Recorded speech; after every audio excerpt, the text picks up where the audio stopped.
अध्याय 11 बड़े लोग। ये लड़का, वह वास्तव में सूर्यवंश समूह से है और वह एक बड़ा आदमी है। कोई आश्चर्य नहीं कि वह उन आधिकारिक डेटा को हासिल कर सका जो खरीदे भी नहीं जा सकते। कोई आश्चर्य नहीं कि वह इतना निडर है। अजय वर्मा की नाक पर पसीने की बूंदें बन गईं और उनका माथा तेल से चमक रहा था। लेकिन सूर्यवंश समूह का कोई व्यक्ति सूर्या मीडिया में क्यों होगा? क्या सुमित को इस बारे में पता है? अजय वर्मा ने सहज रूप से सुमित भट्ट की ओर देखा, जिन्होंने उनके सामने आतंक से भरे चेहरे के साथ देखा, जैसे कि वे किसी को अचानक पागल हो गया हो देख रहे हों। अजय वर्मा सुमित भट्ट के बारे में कोई निर्णय नहीं ले सके। हालांकि रोहन मल्होत्रा की पहचान निश्चित रूप से असली होनी चाहिए। वह आंतरिक समूह पैटर्न, साधारण लोग तो उसे देखने का मौका भी नहीं पाते, उसकी नकल करने की हिम्मत तो छोड़ ही दें। ये सूर्यवंश समूह की सत्ता का प्रतीक था। इसके अलावा एक और भी भयानक पहलू था। अजय वर्मा की कंपनी में निवेश के लिए जिम्मेदार व्यक्ति, सूर्यवंश समूह की एक सहायक कंपनी का अध्यक्ष, उनका कॉलेज सहपाठी था। एक निजी सभा के दौरान अजय वर्मा ने उसे नशे में धुत कर दिया और उससे कई रहस्य उगलवाए। उनमें से एक सबसे चौंकाने वाला था। सूर्यवंश समूह के भीतर एक रहस्य प्रचलित था। हमेशा एक रहस्यमयी निरीक्षण दल होता था जो सीधे सूर्यवंश के उच्चतम स्तर को रिपोर्ट करता था। वे सूर्यवंश समूह के विभिन्न उद्योगों का विश्व स्तर पर निरीक्षण करने के प्रभारी थे, जैसे गुप्त एजेंट, अपनी यात्राओं की घोषणा नहीं करते, प्रभारी मैनेजरों से संपर्क नहीं करते। इन लोगों में बुजुर्ग, युवा और यहाँ तक कि महिलाएं और हाल के स्नातक भी शामिल थे। वे कोई निशान नहीं छोड़ते थे, लेकिन बिना अपवाद के सभी के पास समूह का एक विशेष पहचान पत्र होता था। वे कंपनियों और भागीदार इकाइयों के निचले स्तर में घुसपैठ करते थे, जानकारी एकत्र करते थे, कंपनी की स्थिति का आकलन करते थे और समूह के उच्चतम स्तर को सीधे रिपोर्ट करते थे। कहा जाता था कि हर साल सूर्यवंश समूह में कई प्रतिष्ठित सीईओ और बड़े बॉस अचानक हटा दिए जाते थे। आदेश उच्चतम स्तर से आते थे और मूल्यांकन इन व्यक्तियों की रिपोर्टों पर आधारित होते थे। रोहन मल्होत्रा, वह सूर्यवंश समूह के निरीक्षण दल से तो नहीं हो सकता, है ना? जितना अधिक अजय वर्मा ने सोचा, उतना ही उन्हें विश्वास हुआ कि उन्होंने सही अनुमान लगाया है। वह सूर्यवंश समूह के विशाल तंत्र में एकीकृत होने वाला था। यह एक मूल्यांकन होना चाहिए। अगर मैं इसे अच्छे से नहीं संभालता तो मैं खत्म हो जाऊंगा। अजय वर्मा के दिमाग में एक पल में हजारों विचार उमड़े, कई संभावनाओं पर विचार करते हुए। उनकी पूंजी श्रृंखला पहले से ही संकट के कगार पर थी और उसे निवेश की सख्त जरूरत थी। अगर सूर्यवंश निवेश नहीं करता, अजय वर्मा आगे सोचने की हिम्मत नहीं कर सके। उनकी पूरी पीठ पसीने से भीग गई थी और उनके माथे पर पसीने की बड़ी बूंदें छूट गईं। ये रोहन मल्होत्रा, वह मेरे अपने पिता की तरह है। अजय वर्मा के चिकने चेहरे ने जबरदस्ती एक चापलूस मुस्कान बनाई। अब जो कोई भी रोहन मल्होत्रा को छूने की हिम्मत करता है, वह उनकी नींव खोद रहा है, उनकी जान को खतरा डाल रहा है। जब तक रोहन मल्होत्रा खुश है, वह तो घुटने टेकने को भी तैयार होगा। रोहन मल्होत्रा ने अजय वर्मा के चेहरे पर चापलूस मुस्कान देखी और खुद भी थोड़ा हैरान हुआ। उन्होंने अपने हाथ में पहचान पत्र को सहलाया और चुपके से निगल लिया। ये चीज क्या वाकई इतनी ताकतवर है? भविष्य में जब मैं अन्य सहायक कंपनियों में जाऊंगा, अगर कोई मुझे तंग करने की हिम्मत करता है तो मैं बस उन्हें ये दिखा दूंगा। रोहन मल्होत्रा पूरी तरह से निश्चिंत हो गए और कार्ड को रख लिया। पापा, आपको क्या हुआ? कमल वर्मा अपनी सुन्नी अवस्था से बाहर निकले और हैरानी में चिल्लाए। अजीब, बहुत अजीब, रोहन मल्होत्रा ने किस तरह का जादू किया? उस कार्ड को दिखाने के बाद उनके पिता ऐसे कैसे हो गए? तू कमीने, तूने क्या किया? कमल वर्मा ने दहाड़ा और रोहन मल्होत्रा की ओर झपटे। थप्पड़, एक जोरदार थप्पड़ ने कमल वर्मा को मौके पर ही 2 बार चक्कर खाने पर मजबूर कर दिया। उनका गाल तुरंत भाप में पके हुए बुन की तरह फूल गया। तू छोटा जानवर, तू क्या कर रहा है? क्या तू पागल हो गया है? अजय वर्मा ने अपनी गाजर जैसी मोटी उंगली कमल वर्मा की ओर इशारा किया। उनकी आंखें लगभग बाहर निकल रही थीं। वहां मौजूद सभी लोग स्तब्ध रह गए। क्या यह अभी भी वही श्री वर्मा थे जो अपने बेटे की असामान्य रूप से रक्षा करते थे? पापा, कमल वर्मा ने आतंक में अपना चेहरा पकड़ा, खून थूकते हुए। उन्होंने अजय वर्मा का ऐसा क्रूर पक्ष कभी नहीं देखा था। युवा श्री वर्मा, तुम इतने ढीठ हो, देर सवेर तुम मुसीबत में पड़ जाओगे। रोहन मल्होत्रा ने कमल वर्मा की ओर देखा। अजय वर्मा का मोटा चेहरा कांप उठा, उनकी आंखों की गहराई में दर्द का एक संकेत चमका, लेकिन इसे क्रूरता ने ढक दिया। तू छोटा जानवर, ये सब मेरे लाड़ प्यार की वजह से है। तूने हाथ उठाने की हिम्मत की, तूने किसी को घुटने टेकने को कहा, क्या तू मेरे खिलाफ हो गया है? क्या मैंने तुझे ऐसा सिखाया? अजय वर्मा आगे कूदे, बिना कोई स्पष्टीकरण दिए। उनका हाथ एक बड़े चाप में घूमा, बार बार अपने बेटे के चेहरे पर मारता हुआ। कमल वर्मा सुअर की तरह चीखे जैसे उसे काटा जा रहा हो, और एक पल बाद केवल कराहें बची क्योंकि वह फूलकर एक गड़बड़ में बदल गया था। सुमित भट्ट, प्रिया शर्मा, उप निदेशक गुप्ता सभी स्तब्ध हो गए, आतंक में एक तरफ छिप गए, आगे बढ़ने की हिम्मत नहीं कर रहे थे। आखिरकार कमल वर्मा बेहोश हो गया। तब जाकर अजय वर्मा रुके, एक ऐसी हंसी हंसे जो रोने से भी बदतर थी। रोहन मल्होत्रा की ओर मुड़कर बोले, आप बिल्कुल सही कह रहे हैं, बिना अनुशासन के आपदाएं आएंगी। मुझे वापस जाकर उसे सबक सिखाना होगा। दरअसल हमारा परिवार आमतौर पर ऐसा नहीं है, शायद बच्चे को किसी ने भ्रमित कर दिया हो, बकवास बोल रहा हो, बुरे काम कर रहा हो। ये तू ही होगी, तू चुड़ैल। यह मत सोच कि मुझे नहीं पता तू क्या कर रही थी। अजय वर्मा ने प्रिया शर्मा को गुस्से से घूरा, उनकी नज़र ऐसी थी जैसे वे उसे निगल लेना चाहते हों। प्रिया शर्मा इतनी डर गई कि वह लगभग गिर पड़ी। अगर तूने फिर से कमल वर्मा के करीब जाने की हिम्मत की। अजय वर्मा की त्रिकोणीय आंखों में खतरनाक चमक थी। उन्होंने बाकी बात नहीं कही, लेकिन प्रिया शर्मा को अपनी हड्डियों में ठंडक महसूस हुई। खांसी, बस करो, बस करो। रोहन मल्होत्रा ने 2 बार खांसा, उन्हें नहीं पता था कि अजय वर्मा इतने उत्तेजित हो जाएंगे। अजय वर्मा ने उनके सामने फिर से मुड़कर, अभी भी चापलूस मुस्कान पहने हुए, आओ एक तरफ 2 शब्द बोलें। रोहन मल्होत्रा ने अपने हाथ से इशारा किया। अजय वर्मा कमर झुकाकर उत्सुकता से उनके पीछे चल पड़े। दोनों आदमी कमरे के एक कोने में गए, फुसफुसाते हुए, जबकि सुमित भट्ट और अन्य लोग आतंक में देख रहे थे। ये दृश्य बहुत चौंकाने वाला था। अजय वर्मा कभी पागल कुत्ते की तरह, तो कभी चापलूस कुत्ते की तरह, बाकियों का दिमाग चकरा गया। तुम जानते हो मैं कौन हूँ? रोहन मल्होत्रा ने अजय वर्मा की ओर देखा। जानता हूँ, जानता हूँ। मैं किसी को नहीं बताऊंगा। अजय वर्मा, चालाकियों में चालाक, ने तुरंत अपनी स्थिति स्पष्ट कर दी। रोहन मल्होत्रा बहुत प्रसन्न हुए, उनके कंधे पर थपथपाते हुए। इस इशारे ने बड़े बॉस को अविश्वसनीय रूप से सम्मानित महसूस कराया। यह एहसास इतना रोमांचक। रोहन मल्होत्रा संतुष्ट थे। आपको मेरे साधारण घर में एक साधारण भोजन के लिए मेरे साथ सम्मान देना होगा, अगर मेरे बेटे ने आपका अपमान किया हो, अजय वर्मा ने चिंतित होकर कहा। रोहन मल्होत्रा ने पीछे देखा, कमल वर्मा को लुगदी में पीट दिया गया था। अजय वर्मा ने वाकई अपना हाथ नहीं रोका था। ठीक है, ये सब बीत गया। आप इतने उदार हैं, इतने उदार। अजय वर्मा ने राहत की सांस ली, उनकी मुस्कान और चमकीली हो गई। यहाँ मेरा काम भी समाप्त हो रहा है, अब मेरे जाने का समय है, रोहन मल्होत्रा ने कहा। लेकिन एक भोजन, अजय वर्मा ने उत्सुकता से कहा। रोहन मल्होत्रा ने हाथ हिलाया और अजय वर्मा तुरंत चुप हो गए। रोहन मल्होत्रा ने अपने बॉस सुमित भट्ट की ओर पीछे देखा, जो उन्हें चिंतित होकर देख रहे थे। उनकी आंखों में भ्रमित करने वाली खुश करने की इच्छा थी। रोहन मल्होत्रा ने जमीन पर पड़े विक्रांत देसाई की ओर देखा। सुमित भले ही एक अच्छे बॉस नहीं थे, लेकिन उन्होंने कभी उनकी तनख्वाह में कटौती नहीं की थी। विक्रांत देसाई अलग थे। श्री वर्मा, मेरा आपसे एक आखिरी अनुरोध है। रोहन मल्होत्रा ने विक्रांत देसाई की ओर सिर हिलाया। मुझे यह आदमी बिल्कुल पसंद नहीं है। क्या आप मेरे लिए उसका ख्याल रख सकते हैं? अजय वर्मा चौंक गए, फिर उनकी आंखें मशालों की तरह चमक उठीं। बिल्कुल, बिल्कुल, चिंता मत करो, मैं इस लड़के को बाद में अपनी कंपनी में ले जाऊंगा और उसे उपनिदेशक बना दूंगा। फिर मैं उसका बहुत अच्छा ख्याल रखूंगा। जिस आदमी ने अपने बेटे को बेरहमी से मारा था, उसके चेहरे पर एक खतरनाक मुस्कान थी। रोहन मल्होत्रा पहले से ही विक्रांत देसाई के भविष्य की कल्पना कर सकते थे। वे काफी संतुष्ट थे और शालीनता के साथ चले गए। मैं जा रहा हूं, मुझे विदा करने की जरूरत नहीं। इसके साथ किसी ने भी उन्हें विदा करने की हिम्मत नहीं की। अध्याय 12, तुम झूठे हो। होटल से बाहर निकलकर हरियाली मार्ग पर चलते हुए रोहन मल्होत्रा ने आकाश की ओर देखा। आकाश नीला था, पेड़ों की ओर देखा, पेड़ हरे थे। आने वाली हवा गर्म और सुखद थी। वह आजाद था। रोहन मल्होत्रा ने अपनी बाहें फैलाईं और इस लंबे समय से प्रतीक्षित आजादी को गले लगाया, राहगीरों की हैरान नजरों के बीच। उन्हें इस सुखद एहसास से वापस आने में थोड़ा समय लगा। रक्तकमल, मेरे लिए इस शहर में सूर्यवंश समूह की एक सहायक कंपनी चुनो। यह एक बड़ी कंपनी होनी चाहिए, रोहन मल्होत्रा ने निर्देश दिया। आखिरकार वह सूर्यवंश समूह में अपना पहला कदम रखने वाला था। ठीक है, रक्तकमल ने जल्दी से जानकारी व्यवस्थित की और इसे रोहन मल्होत्रा के दिमाग में डाल दिया। क्या ये कंपनी भी सूर्यवंश के झंडे तले है? रोहन मल्होत्रा कुछ हैरान हुए। तो चलो, वहां चलते हैं। सेंचुरी निर्माण real estate company limited, Indrapur शहर की प्रमुख रियल एस्टेट कंपनियों में से एक। शायद मैं वहां मैनेजर या उससे भी उच्च पद पर पदोन्नत हो सकता हूं। देखते हैं कि यह मेरे लिए उपयुक्त है या नहीं। सेंचुरी निर्माण की ओर जाते समय रोहन मल्होत्रा ने दोपहर का भोजन किया और कंपनी की जानकारी को एक बार फिर से समझा। सेंचुरी निर्माण का मुख्यालय सेंचुरी भवन, जनरल मैनेजर का कार्यालय। एक गरिमामय और आधिकारिक मध्यम आयु का व्यक्ति अपनी कनपटियों की मालिश कर रहा था, एक रिपोर्ट को देखते हुए।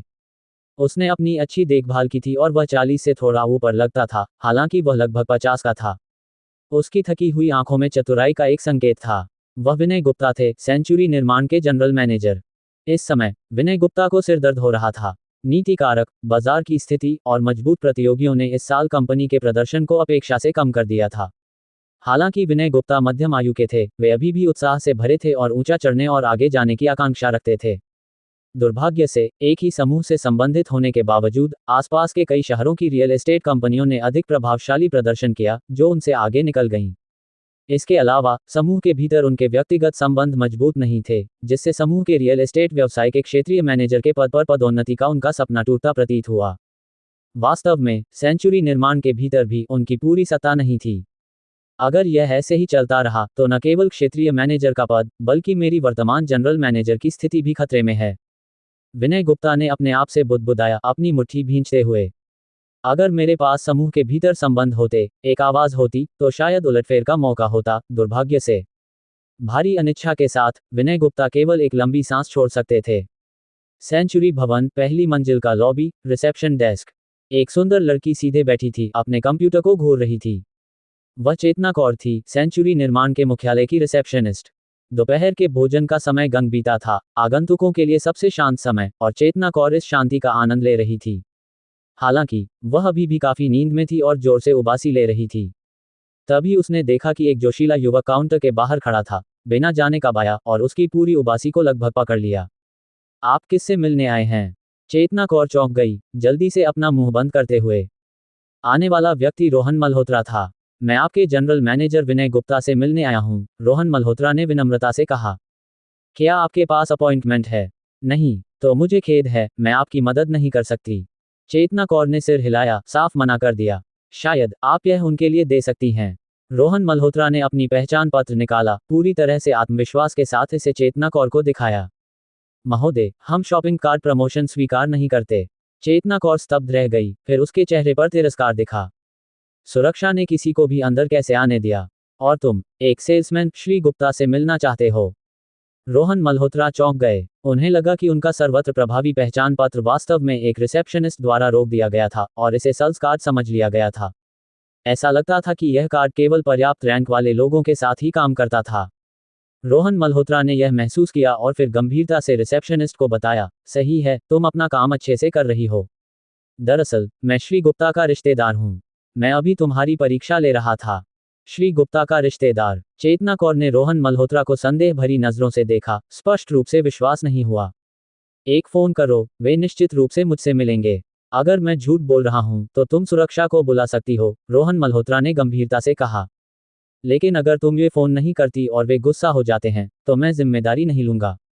रोहन मल्होत्रा ने इतने विश्वास के साथ बोला, जैसे कि वह सच बोल रहे हों। चेतना कौर को अचानक थोड़ा घबराहट महसूस हुई। हाल ही में श्री गुप्ता का गुस्सा बहुत अच्छा नहीं था।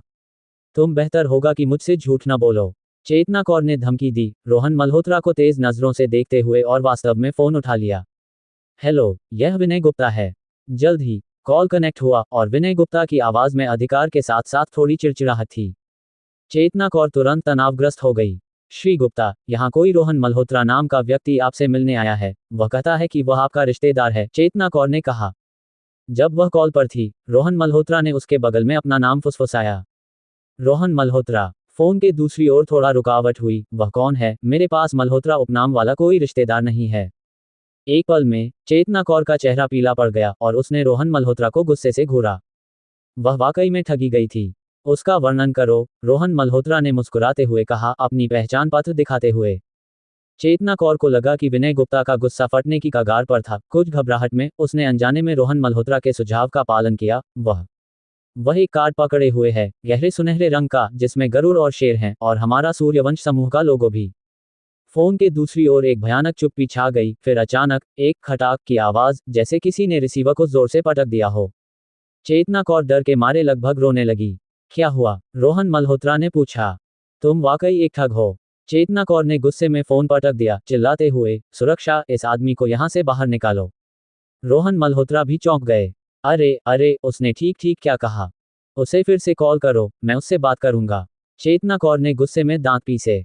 क्या वह उनके सामने मूर्ख लग रही थी? अगर वह नीचे नहीं आए तो मैं ऊपर जाकर उसे ढूंढ लूंगा, रोहन मल्होत्रा ने जल्दी से कहा, यह देखकर कि सुरक्षा गार्ड वाकई उनकी ओर आ रहे थे। चेतना कौर का चेहरा गुस्से से सफेद पड़ गया। श्री गुप्ता आपके लिए नीचे आए।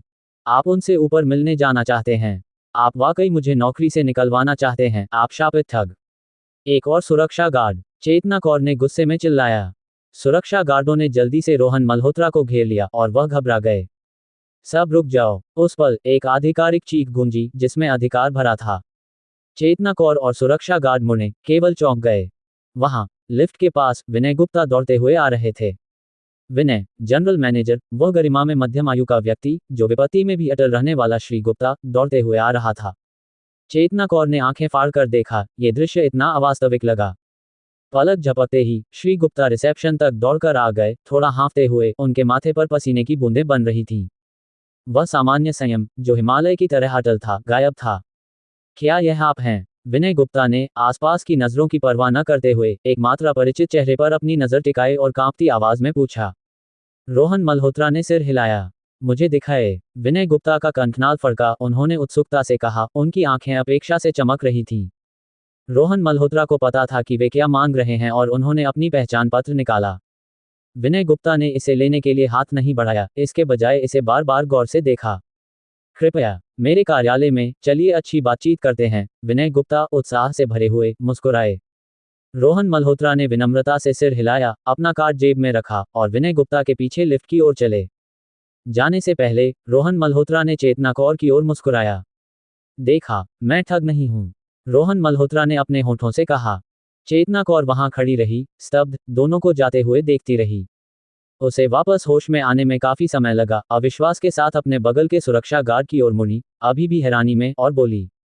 अभी श्री गुप्ता स्वयं नीचे आए और उसे ऊपर निमंत्रित किया। अध्याय 13, जूनियर कर्मचारी बनना। विनय गुप्ता ने रोहन मल्होत्रा के साथ कॉर्पोरेट कार्यकारी निजी लिफ्ट ली। लिफ्ट के अंदर दोनों ने केवल संक्षिप्त और सामान्य बातचीत की। विनय गुप्ता ने सतह पर शांति बनाए रखी, लेकिन अंदर से वे भावनाओं से उबल रहे थे।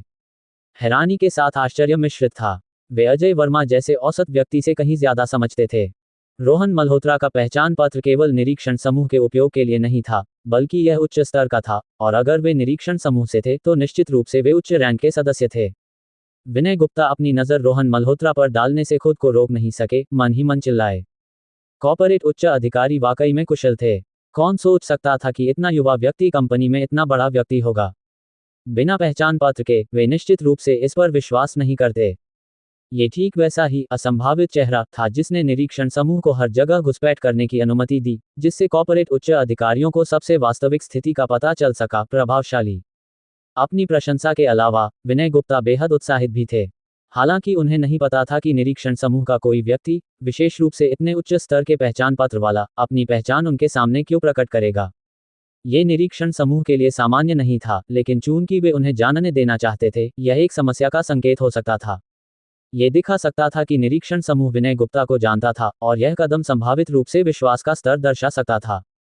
या शायद ये भी कि निरीक्षण समूह उनका उपयोग दूसरों की जांच के लिए करना चाहता था। ये व्यक्ति, विनय गुप्ता की आंखें हल्के से चमक उठीं। सेंचुरी निर्माण के उप जनरल मैनेजर विकास यादव, जो हमेशा उनके साथ टकराते थे, यदि ये केवल एक सहायक कंपनी के उप मैनेजर की बात होती तो एक बात थी, लेकिन इस उप मैनेजर के समूह के भीतर समर्थक भी थे। क्या ये हो सकता है कि केवल थोड़े समय में विनय गुप्ता ने रोहन मल्होत्रा की यात्रा का एक उद्देश्य पूरी तरह से अनुमान लगा लिया था। चाहे यह विकास यादव के खिलाफ हो या न हो, यह एक अवसर था। विनय गुप्ता के लिए एक जीवन में एक बार मिलने वाला मौका। विनय गुप्ता की रोहन मल्होत्रा की ओर देखने वाली नजर और भी उत्साही हो गई। ये पहचान पत्र वाकई काम आया। रोहन मल्होत्रा, जो विनय गुप्ता के चालाक दिमाग के आसमान तक उड़ने से अनजान थे, अपने पहचान पत्र से काफी संतुष्ट थे। कार्यालय में पहुंचने पर विनय गुप्ता ने पहल करके चाय बनाई, रोहन मल्होत्रा को अपनी कीमती उच्च गुणवत्ता वाली पत्तियों से सेवा दी। सौजन्यपूर्ण बातचीत के बाद रोहन मल्होत्रा काफी स्पष्टवादी थे और विनय गुप्ता में कोई अहंकार नहीं था। दोनों की खूब जमी। श्री गुप्ता, कृपया औपचारिकता न करें। बात यह है कि मेरे पास वास्तव में आपसे एक अनुरोध है। रोहन मल्होत्रा अत्यधिक आतिथ्य को सहन नहीं कर सके और सीधे बोलने का फैसला किया। मैं यहाँ केवल एक कर्मचारी बनना चाहता हूँ, अधिमानतः किसी प्रोजेक्ट पर। मुझे कुछ समय के लिए रहना होगा। ओह, विनय गुप्ता की आंखें चमकी, उनकी मुस्कान दयालु थी। मैं समझता हूँ। शायद निरीक्षण समूह, यहाँ तक कि कॉर्पोरेट उच्च अधिकारी, न केवल किसी की जांच करना चाहते थे, बल्कि मेरी क्षमताओं का आकलन भी करना चाहते थे। विनय गुप्ता ने अपने दिल में गर्मी महसूस की, लेकिन संयम बनाए रखा, सोचने का नाटक किया। सेंचुरी निर्माण के कई प्रोजेक्ट थे, लेकिन सबसे उपयुक्त वह वाला था। आप किस तरह का पद अनुभव करना चाहेंगे? विनय गुप्ता ने मुस्कुराते हुए पूछा। श्री गुप्ता, मुझे बस एक सामान्य कर्मचारी समझें, अभी से मुझे एक साधारण, सामान्य जूनियर कर्मचारी के रूप में सोचें, रोहन मल्होत्रा ने कहा। कितना ईमानदार व्यक्ति! विनय गुप्ता ने सिर हिलाया। ठीक है, तो हम अपने किरदार में ढल जाएंगे। मैं आपको बस रोहन कहूंगा। इस तरह दूसरों को कोई शक नहीं होगा। जरूर, रोहन मल्होत्रा ने सहर्ष सहमति दी। रोहन, तो तुम दक्षिण नगर में त्रिवेणी चौक जाओ। यह 1 लाख वर्ग मीटर का शॉपिंग सेंटर है। निर्माण अभी पूरा हुआ है और यह वर्तमान में अपनी भव्य उद्घाटन की तैयारी कर रहा है। ठीक है, मैं अभी वहां जाता हूं, रोहन ने जवाब दिया। इतनी जल्दी? विनय गुप्ता ने थोड़ा हिचकिचाया, फिर समझ गए और खड़े हो गए। मुझे भी वहां जाना है, मैं तुम्हें अपने साथ ले चलता हूं। धन्यवाद श्री गुप्ता, रोहन मल्होत्रा ने विनम्रता से कहा। केवल 20 मिनट में बैठक समाप्त हो गई, लेकिन दोनों पक्ष बहुत संतुष्ट थे। कार्यालय से मुस्कुराते और हंसते हुए निकले, लिफ्ट लेकर नीचे गए। रिसेप्शन डेस्क पर चेतना कौर अपनी करीबी सहकर्मी के साथ श्री गुप्ता के रिश्तेदार के बारे में चर्चा कर रही थी। तभी उसने अचानक विनय गुप्ता और रोहन मल्होत्रा को कंधे से कंधा मिलाकर चलते, बात करते और हंसते हुए आते देखा। चेतना कौर और उनकी सहकर्मी जल्दी से सीधे बैठ गईं जब उन्होंने विनय गुप्ता को उसे अभिवादन करते सुना। चेतना, मैं त्रिवेणी चौक जा रहा हूँ। ज़कीर भाई को बता देना कि मैं गाड़ी ले रहा हूँ, उन्होंने कहा। ज़कीर भाई श्री गुप्ता के ड्राइवर थे। श्री गुप्ता उन्हें नहीं बुला रहे थे, क्या वे खुद गाड़ी चलाने की योजना बना रहे थे? चेतना कौर ने जल्दी से सिर हिलाकर स्वीकृति दी। क्या ये व्यक्ति श्री गुप्ता के साथ जा रहा था? चेतना कौर ने रोहन मल्होत्रा को देखा जब वे इमारत से बाहर निकले और गाड़ी में बैठे। उसके आश्चर्य में, विनय गुप्ता ड्राइवर की सीट पर बैठे, उस व्यक्ति के लिए ड्राइवर की तरह सेवा करते हुए। चेतना कौर निगलने से खुद को रोक नहीं सकी और उसकी भौहें हल्के से सिकुड़ गईं।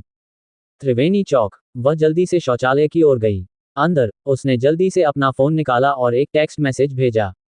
त्रिवेणी चौक, विपणन केंद्र, बड़ा सम्मेलन कक्ष।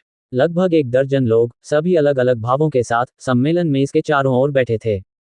बैठक को अचानक बुलाया गया था। बैठक की अध्यक्षता एक मध्यम आयु के व्यक्ति ने की, जिसका चेहरा ठीक ठाक था। हालांकि, जैसे ही उसने मुंह खोला, बड़े और सफेद दांतों की एक जोड़ी दिखाई दी।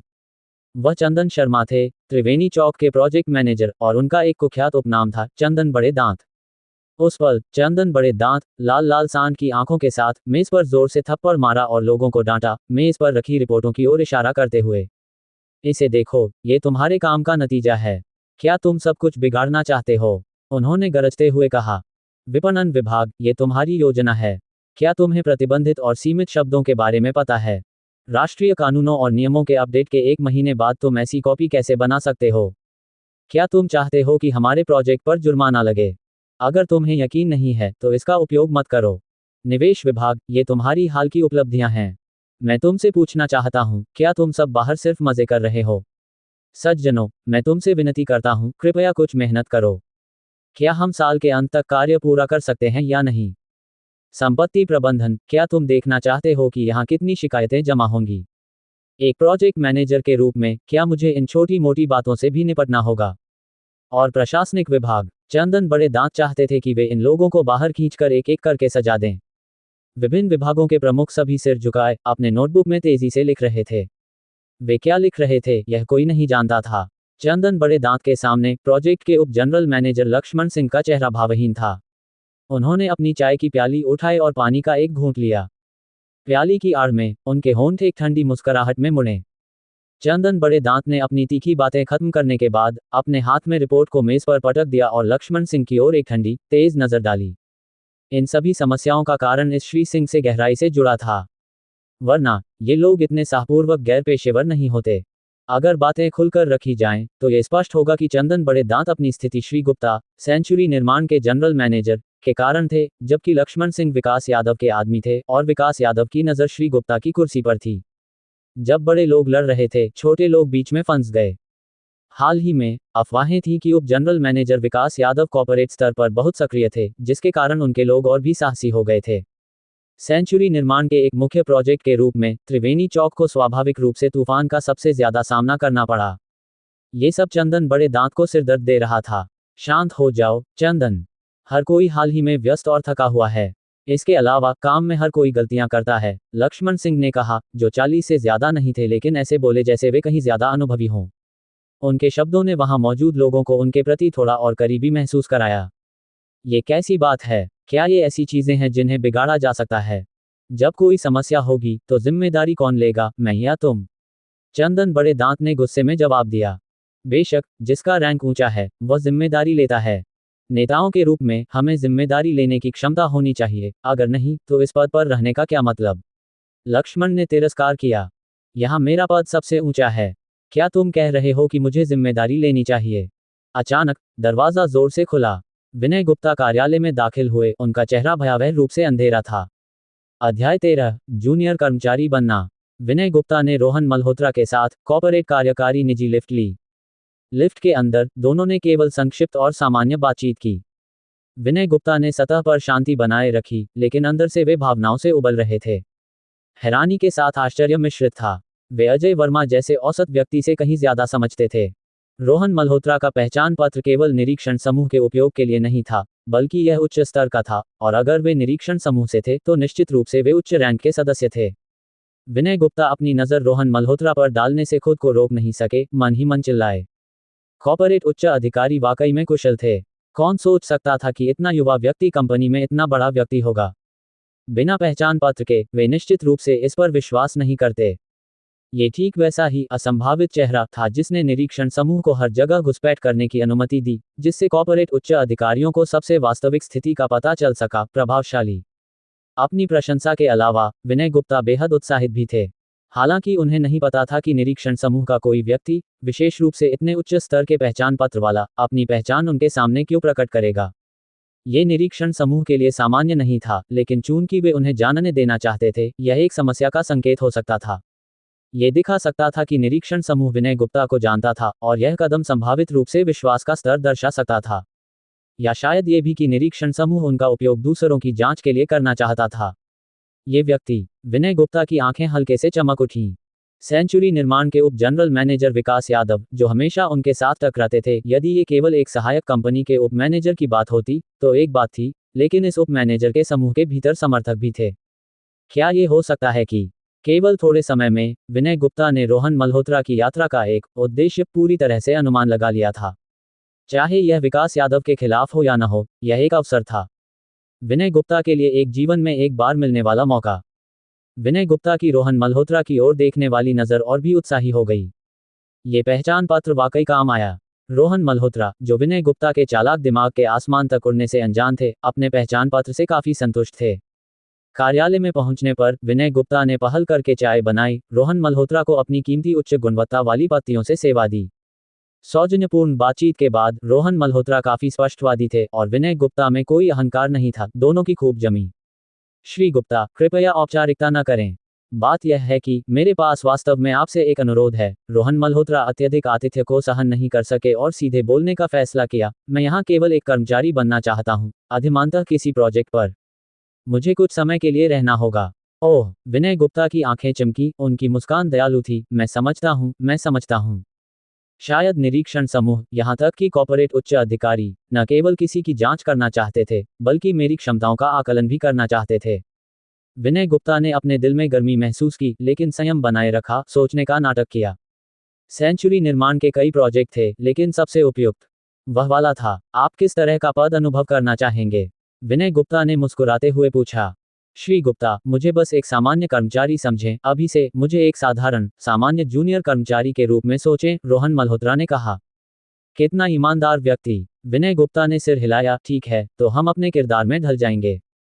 मैं आपको बस रोहन कहूंगा। इस तरह दूसरों को कोई शक नहीं होगा। जरूर, रोहन मल्होत्रा ने सहर्ष सहमति दी। रोहन, तो तुम दक्षिण नगर में त्रिवेणी चौक जाओ।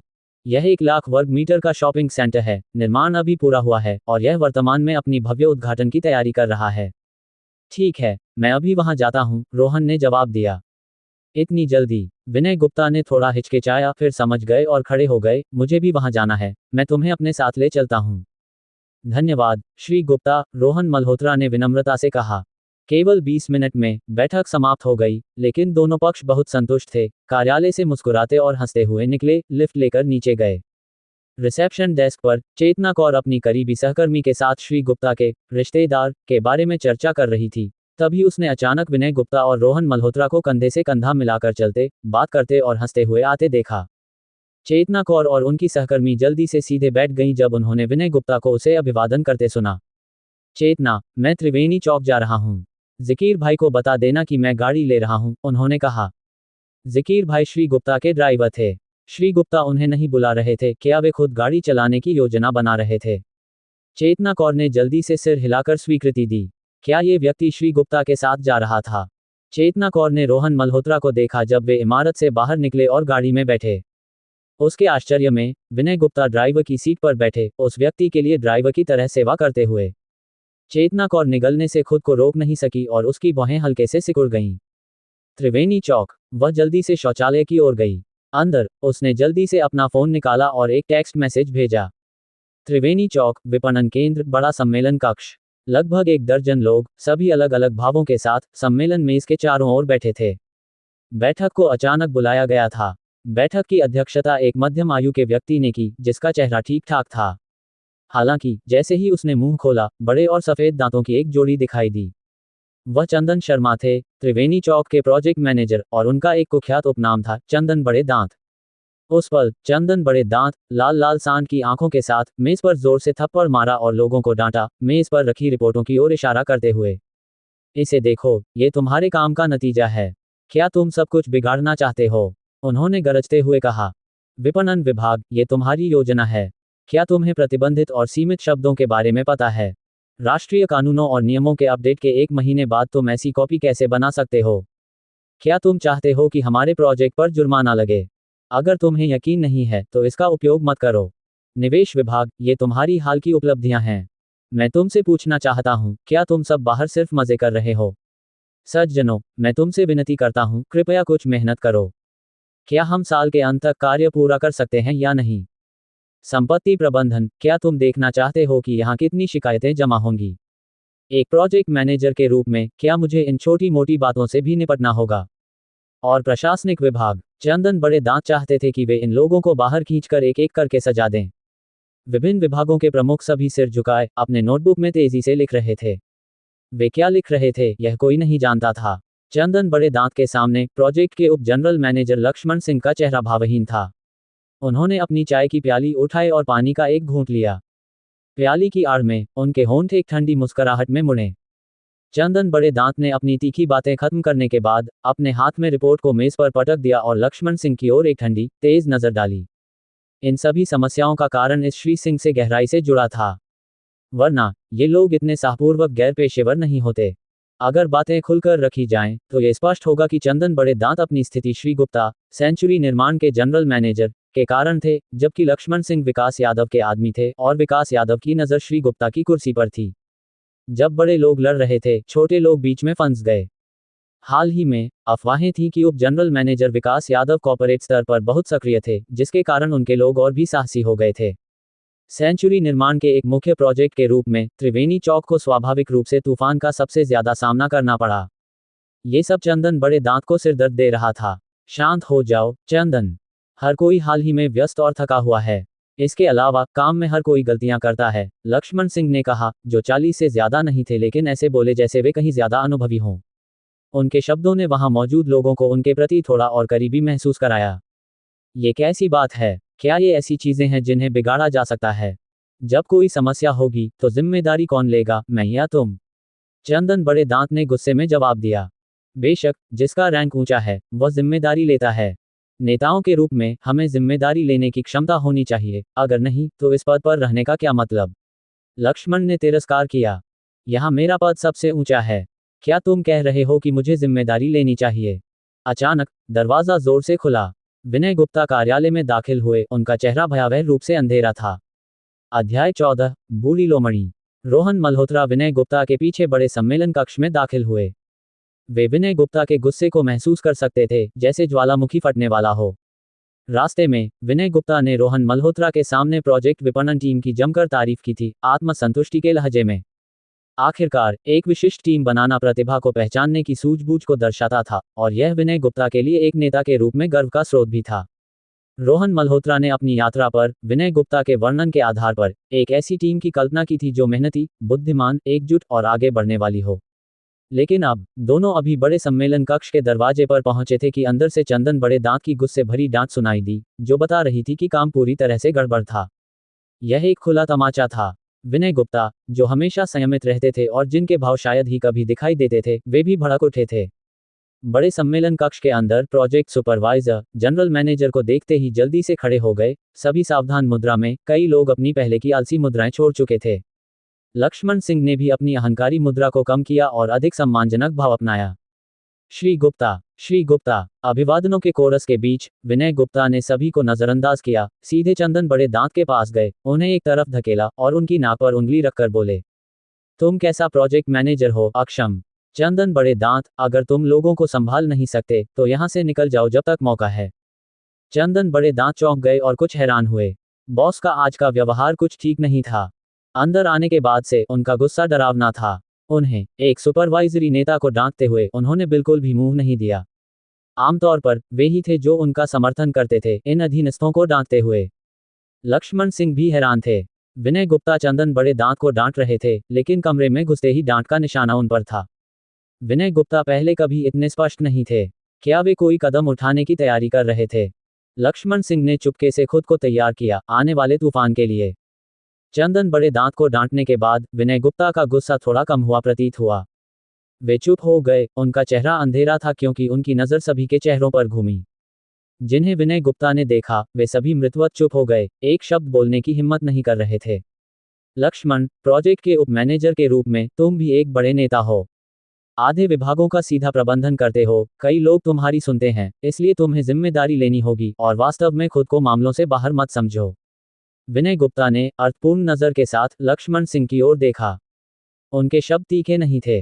लक्ष्मण सिंह को ठंडक महसूस हुई। हाँ, श्री गुप्ता, आप सही कह रहे हैं। लक्ष्मण सिंह ने सिर झुकाया।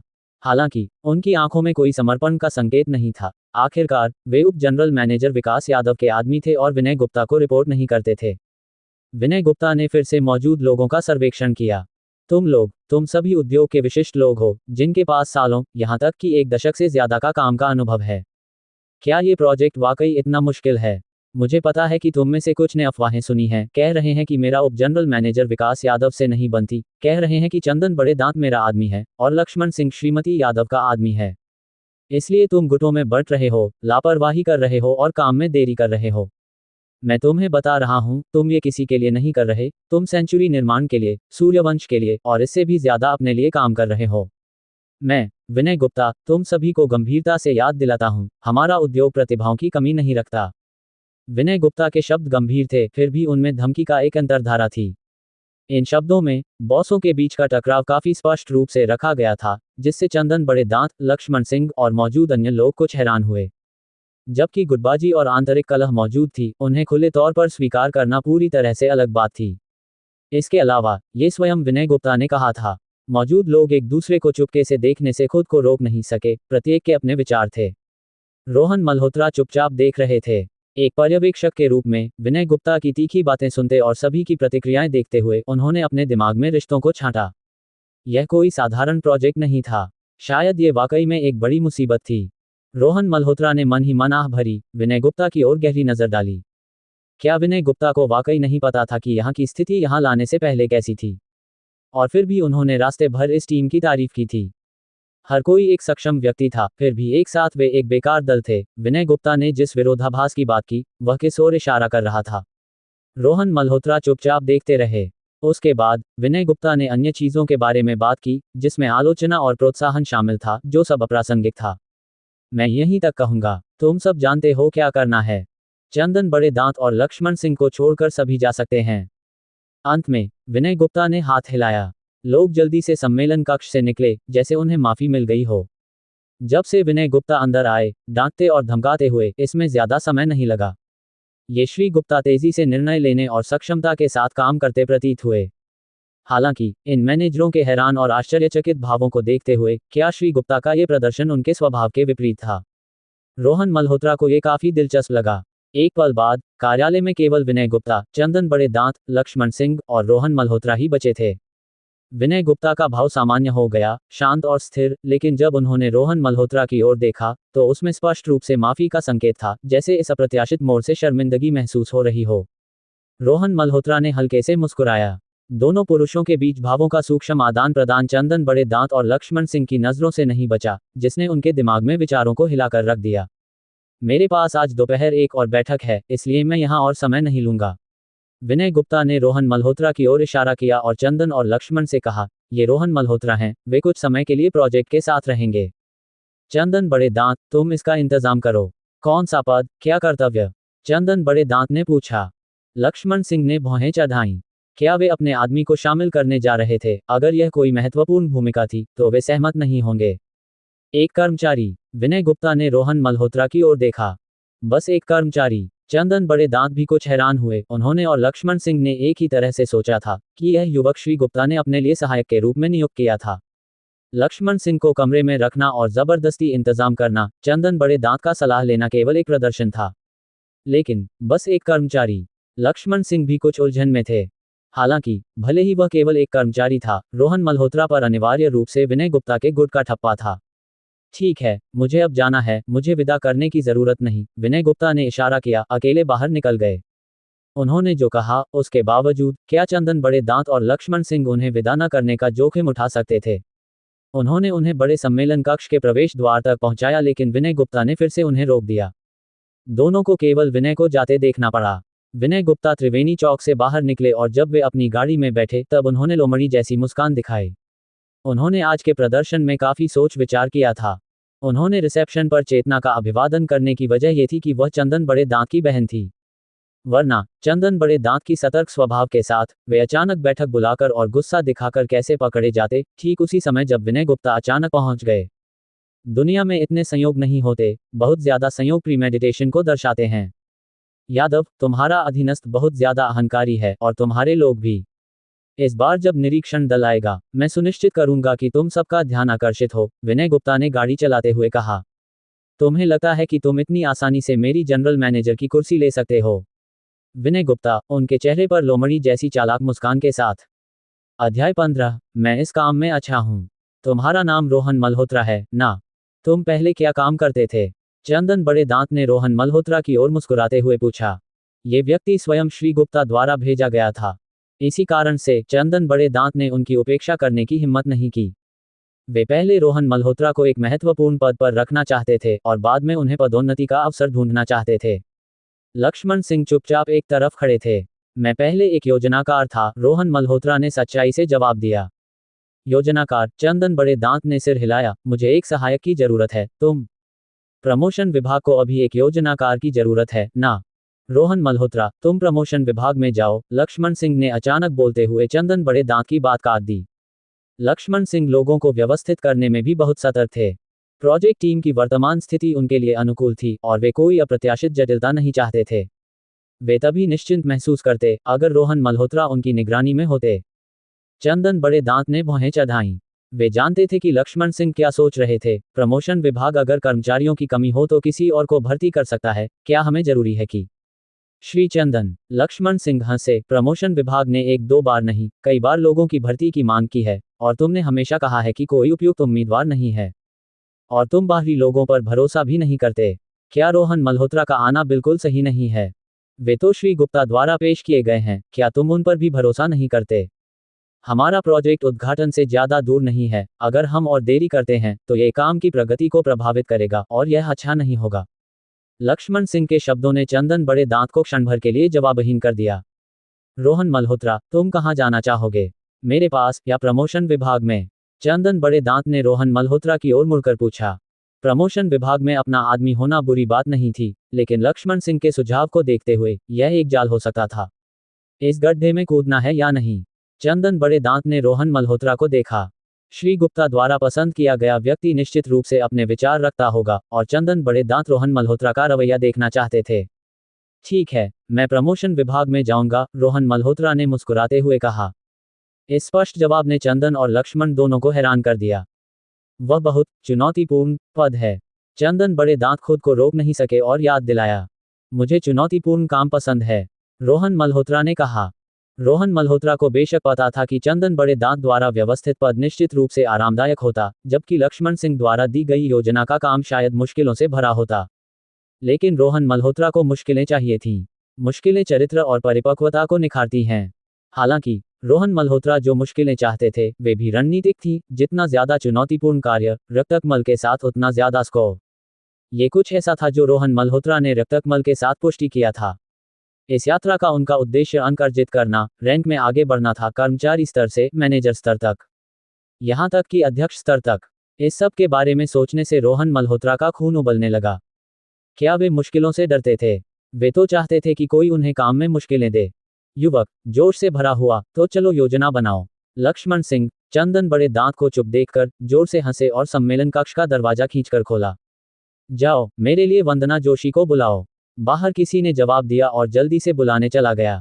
थोड़ी देर बाद कार्यालय का दरवाजा धकेला गया। एक प्रोफेशनल सूट में, उच्च जूड़े में बंधे बालों वाली, लगभग 30 साल की और आकर्षक दिखने वाली महिला जल्दी से बड़े सम्मेलन कक्ष में दाखिल हुई।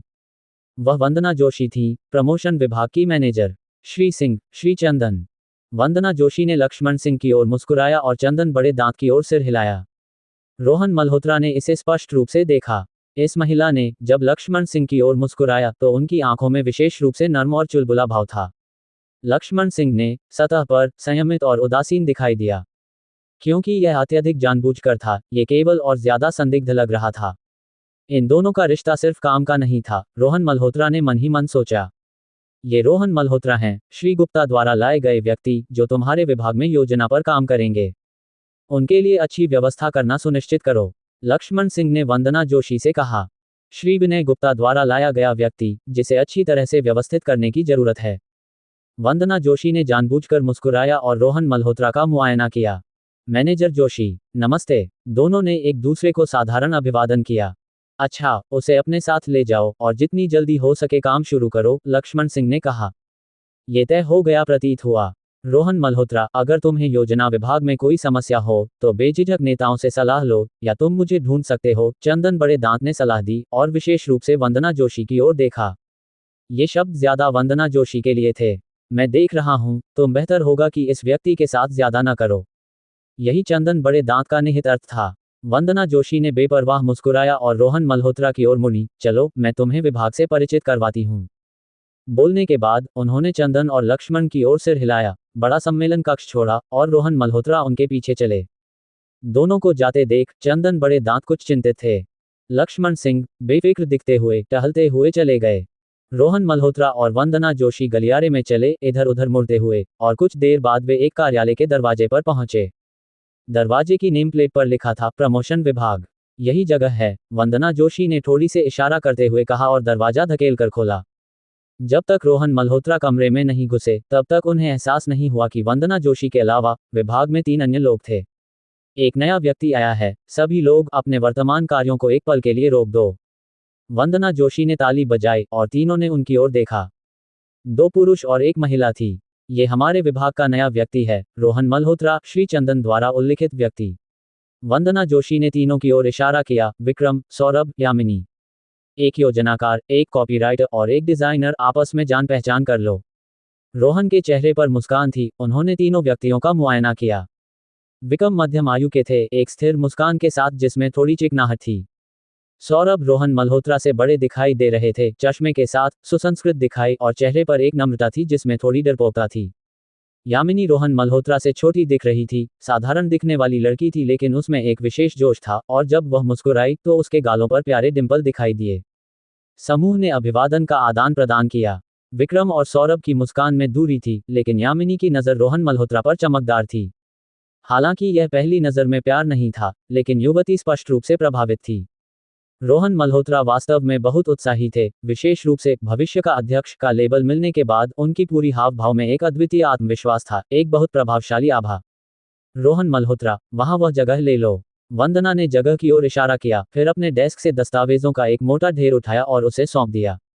प्रोजेक्ट 3 महीनों में आधिकारिक तौर पर शुरू होगा। ये वह जानकारी है जिसे हमें इकट्ठा करना, व्यवस्थित करना और सत्यापित करना होगा, जिसमें से बहुत कुछ ऑनलाइन सटीक विवरण खोजने की जरूरत है, और तुम इसे करोगे। मैं तुम्हें 1 सप्ताह का समय दे रही हूँ, वंदना ने रोहन मल्होत्रा से कहा। उनके लहजे में कोई संदेह नहीं था। मुझे उम्मीद है कि तुम उस समय हमें पीछे नहीं खींचोगे। रोहन मल्होत्रा ने दस्तावेजों के ढेर को सहलाया, जो लगभग 30 पेज मोटा था, जिसमें व्यापक सामग्री थी। याद रखो, मुझे सबसे सटीक और विस्तृत जानकारी चाहिए, वंदना ने जोर दिया। विक्रम और सौरभ ने एक दूसरे की ओर देखा, कुछ हैरान। वह सामग्री मूल रूप से पूरे विभाग द्वारा और एक आउटसोर्सिंग कंपनी के साथ मिलकर संभालने की योजना थी, और इसे एक व्यक्ति को दे देना, और केवल 1 सप्ताह देना। ये कैसे संभव हो सकता था? मैनेजर जोशी, रोहन मल्होत्रा अभी अभी आए हैं, इतने सारे काम के साथ, क्या यह नहीं होगा? यामिनी ने बोलने से खुद को रोक नहीं पाया। जो तुम्हारा नहीं है, उसकी चिंता मत करो। वंदना ने यामिनी को ठंडी नजर से देखा। बेशक, वह जानती थी कि यह असंभव था, वह सिर्फ रोहन मल्होत्रा के लिए मुश्किलें खड़ी कर रही थी। 1 सप्ताह, है ना? रोहन मल्होत्रा ने दस्तावेजों को हल्के से थपथपाया और अचानक मुस्कुराए। जानकारी ढूंढने में मैं अच्छा हूं।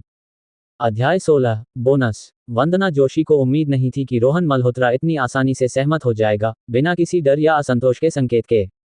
इसके विपरीत, वह थोड़ा प्रसन्न दिखाई दिया। क्या इस लड़के में कुछ गड़बड़ है? खुश रहो, फिर, मैं देखना चाहती हूं कि तुम कितने समय तक टिक सकते हो। वंदना जोशी ने मन ही मन ताना मारा। तुम्हें जल्दी करनी चाहिए, और तुम सबको भी, वंदना जोशी ने निर्देश दिया और फिर मुड़कर चली गईं। रोहन मल्होत्रा का काम पूरा करना भी सोचने लायक नहीं था, अगर उन्होंने किया तो वे एक चमत्कार होंगे। असली मुद्दा ये था कि उनके असफल होने के बाद उनके साथ क्या करना है। क्या उन्हें एक छोटी सजा देनी है ताकि सबक मिले, या उन्हें बाहर निकाल देना है? वंदना जोशी को लक्ष्मण सिंह के साथ इस पर चर्चा करने की जरूरत थी। उन्हें लक्ष्मण सिंह से संपर्क करने का ये बहाना काफी पसंद आया। हाल ही में, लक्ष्मण सिंह उनसे जानबूझकर दूरी बना रहे थे। वंदना जोशी के जाने के बाद, रोहन मल्होत्रा अपने कार्यस्थल पर गए। उनका भाव शांत था क्योंकि उन्होंने सामग्री रखी और कंप्यूटर शुरू किया। विक्रम और सौरभ ने चुपके से एक दूसरे की ओर देखा और मैसेजिंग ऐप के जरिए बातचीत शुरू की। इस नए लड़के का क्या मसला है? दीदी शुरू से ही उसके पीछे क्यों पड़ी हैं? दीदी, सौरभ का वंदना जोशी के लिए बनाया गया उपनाम था, जो एक उम्रदराज, अविवाहित महिला को दर्शाता था, जिसका स्वभाव चंचल और उग्र था। क्या तुमने नहीं सुना? वह श्री चंदन बड़े दांत का आदमी है, जबकि दीदी श्री लक्ष्मण सिंह की तरफ हैं। अब तुम बताओ, वह उसके पीछे क्यों पड़ी हैं? विक्रम ने एक तिरस्कार भरा इमोजी भेजा। सौरभ, किताबी कीड़ा, वाकई में सिर उठाकर इधर उधर नहीं देखता था। समझ गया, मुझे लगता है ये लड़का गया। जब दीदी किसी के पीछे पड़ती हैं, तो उसे कुछ नहीं बचता। हाँ, वह निश्चित रूप से गया। दोनों ने हंसने वाला इमोजी भेजा। कर्मचारियों के रूप में, वे किसी भी पक्ष में नहीं थे और विशेष रूप से रुचि नहीं रखते थे, लेकिन फिर भी उन्हें तमाशा देखने में मजा आ रहा था। शर्त लगाना चाहते हो कि यह लड़का कितने दिन में टूटेगा? शर्त वगैरह छोड़ो, व्यस्त हो जाओ। अगर तुम खाली बैठे हो और वह तुमसे यह वह पूछने आए, मदद मांगने, तो तुम्हारा अंत हो जाएगा। सुनिश्चित करो कि इसमें न पड़ो, ठीक है? पुराना साथी वाकई अनुभवी है, मैंने इसके बारे में नहीं सोचा था। दोनों ने चालाकी भरा हंसने वाला इमोजी भेजा।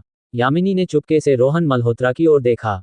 वह पहले से ही काम कर रहा था, उसकी नज़र न तो जल्दबाजी में थी और न ही व्याकुल, फिर भी पूरी तरह से एकाग्र। उसका पूरा व्यक्तित्व शांत झील के पानी की तरह स्थिर था। ईमानदारी से काम करने वाला पुरुष सबसे आकर्षक होता है। यामिनी को थोड़ा सा क्रश होने लगा। कुछ देर देखने के बाद, यामिनी ने अपनी नज़र हटाई और चैट ग्रुप की ओर देखा। वे तीनों एक ग्रुप चैट में थे, इसलिए वह सब कुछ देख सकती थी जो वे कह रहे थे। विक्रम और सौरभ को इतना उत्साहित देखकर, यामिनी चुपके से उठी और कार्यालय का दरवाजा थोड़ा सा खोला, फिर उसे जोर से बंद किया। धम की आवाज आई। विक्रम और सौरभ डर के मारे उछल पड़े, तुरंत सीधे हो गए, अपनी कंप्यूटर स्क्रीन को छिपाने की स्थिति में आए, और जल्दी से चैट बंद की। उनकी हरकतें जैसे अनगिनत रिहर्सल से परिपूर्ण थीं। ये सब करने के बाद उन्हें एहसास हुआ कि वंदना जोशी नहीं आई थी, और यामिनी ने उन्हें एक तिरछी नजर दी। रोहन मल्होत्रा भी चौंक गए और सिर उठाकर देखा, फिर एक मनोरंजक मुस्कान दी। उन्होंने भी अपने सहकर्मियों के साथ इस तरह मजाक किया था। विक्रम और सौरभ ने चर्चा समूह में यामिनी की शिकायत की। यामिनी को इसकी जरा भी परवाह नहीं थी। कुछ सोचने के बाद, वह उठी और रोहन मल्होत्रा के पास गई। रोहन, क्या तुम्हें कोई मदद चाहिए? मैं अभी तुम्हारी सहायता कर सकती हूँ। डेस्क पर 30 से ज्यादा पेज की सामग्री, जिनमें से कुछ को क्रॉस चेक करना था और कुछ सिर्फ ढांचे को भरना था। यामिनी को एक भारी काम का बोझ लगा। मूर्ख लड़की, अपने लिए मुसीबत मत मोल ले। विक्रम और सौरभ चुपके से चिंतित थे। जरूरत नहीं, धन्यवाद, रोहन मल्होत्रा ने उस प्यारी युवती की ओर मुस्कुराते हुए जवाब दिया।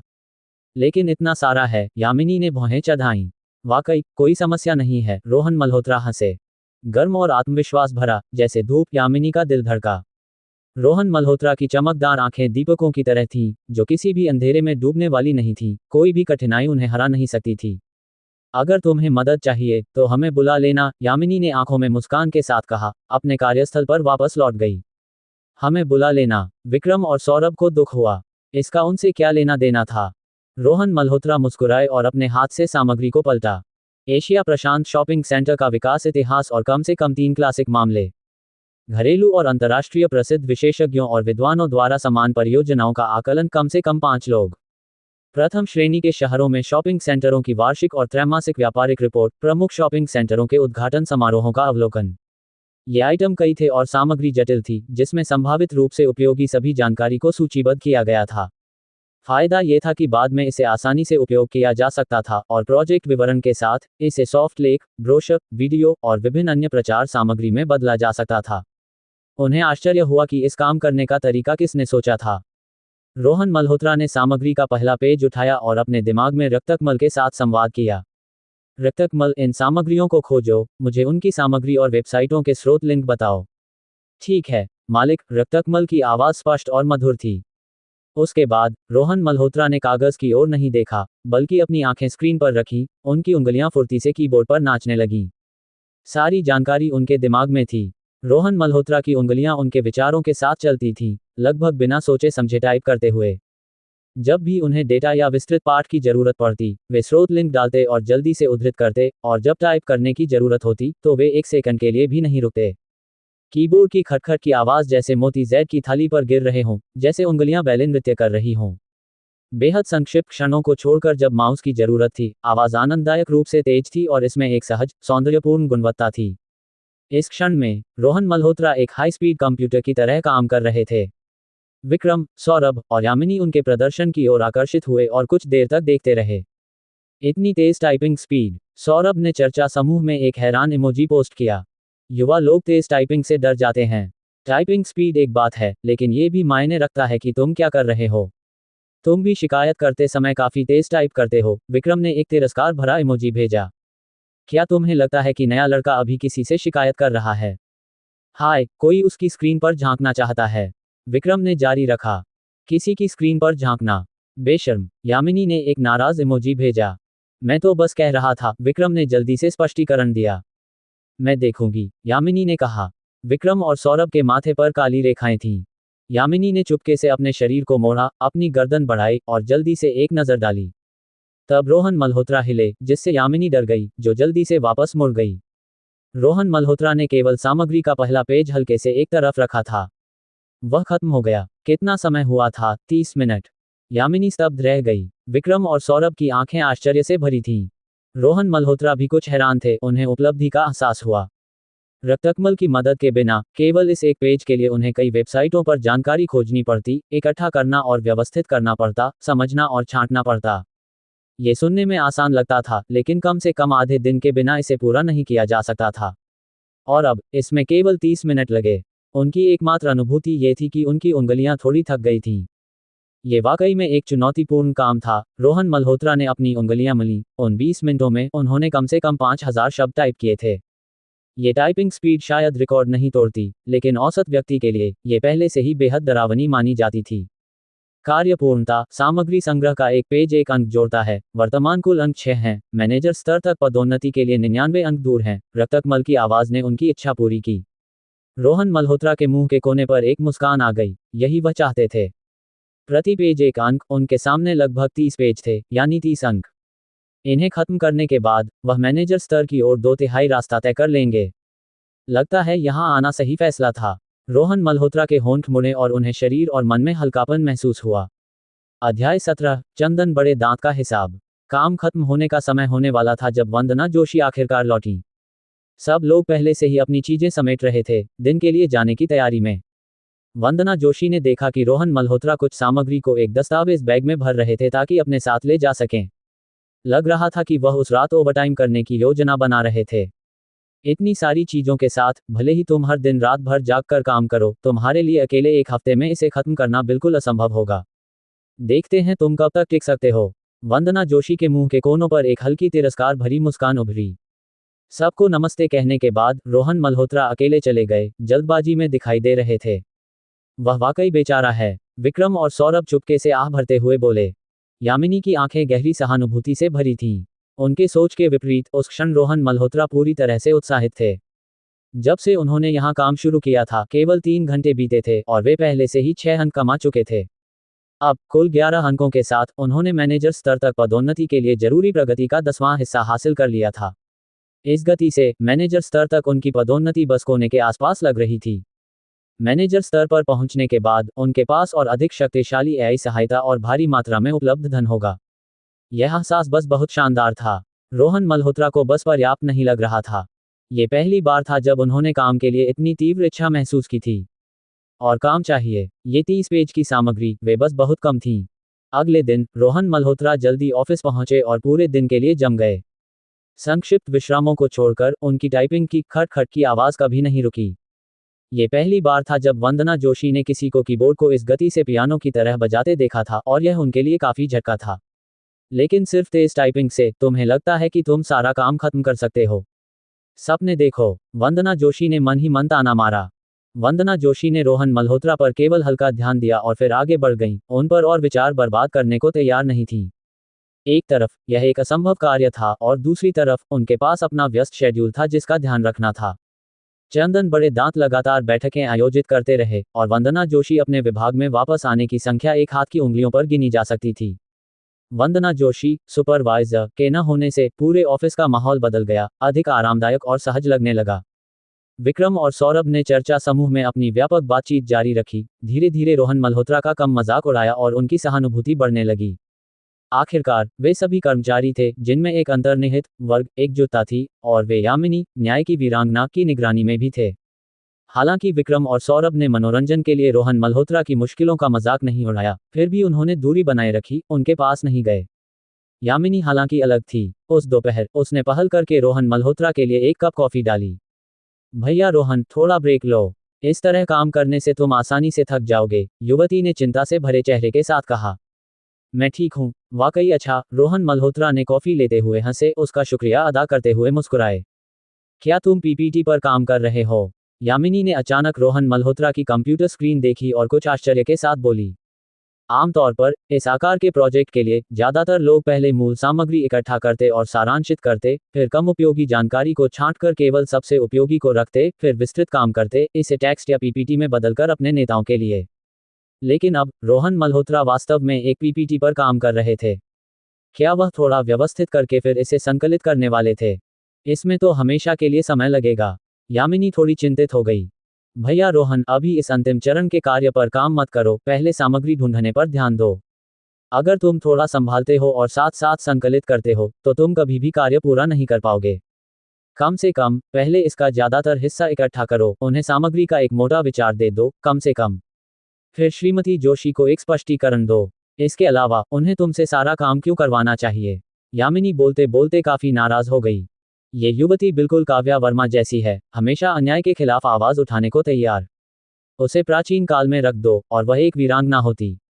धन्यवाद, मैं जो कर सकता हूँ करूंगा, रोहन मल्होत्रा ने कॉफी रखते हुए कहा, शालीनता से मुस्कुराए। यामिनी की नजर में उनकी मुस्कान अभी भी इतनी धूप भरी थी, इतनी आत्मविश्वास से भरी। आओ इसे देखो और कुछ फीडबैक दो, रोहन मल्होत्रा ने इशारा किया। यामिनी पास आए, उसकी बड़ी आंखें पेजों को स्कैन करने लगीं। रोहन मल्होत्रा ने माउस खींचा, यामिनी को कई पेज ब्राउज करने दिया। पीपीटी साफ सुथरा, प्रभावशाली और बहुत सुंदर था। यामिनी ने इस तरह का काम केवल एक बार पहले देखा था जब वे मुख्य कार्यालय के लिए कुछ तैयार कर रहे थे। पूरे विभाग ने मिलकर दिमाग लगाया था और इस गुणवत्ता तक पहुंचने में उन्हें युगों का समय लगा था। क्या तुमने ये सब अकेले किया? ये कमाल है। यामिनी ने उनकी तारीफ की, पूरी तरह से हैरान। विक्रम और सौरभ ने ये सुनकर अपने होंठ टेढ़े किए। ये बस एक पीपीटी था, किसने नहीं देखा या बनाया था? खासकर विक्रम, एक योजनाकार जो दशकों से पीपीटी बना रहा था। चाहे वह कितना भी अच्छा हो, ये कितना बेहतर हो सकता था। छोटी लड़की बस अतिशयोक्ति कर रही है, उसे उस पर क्रश है, विक्रम ने सौरभ से मजाक किया। सौरभ ने पूरी तरह से सहमति जताई। बाकी दिन वंदना जोशी के फिर से न दिखने के साथ बीत गया और किसी को इसकी परवाह नहीं थी। तीसरे दिन रोहन मल्होत्रा के कीबोर्ड से आने वाली अनोखी खटखट की आवाज केवल दोपहर तक चली, फिर अचानक रुक गई। वह कंप्यूटर स्क्रीन के सामने बैठे, कभी कभी सोचते, माउस स्क्रॉल करते जैसे सामग्री को व्यवस्थित कर रहे हों। शायद वह अब और नहीं टिक पाए और जितना हो सके उतना करने का फैसला किया। कुछ परिष्कृत बनाने की कोशिश कर रहे थे ताकि वंदना जोशी को जवाब दे सकें। विक्रम और सौरभ ने यही सोचा, या शायद श्रीचंदन ने बड़ी दीदी से बात की थी और उन्होंने समझौता कर लिया था। यामिनी ने ऐसा सोचा और रोहन मल्होत्रा के लिए काफी खुश महसूस किया। वंदना जोशी के अनुपस्थित होने पर विक्रम को कुछ विस्फोटक गपशप मिली।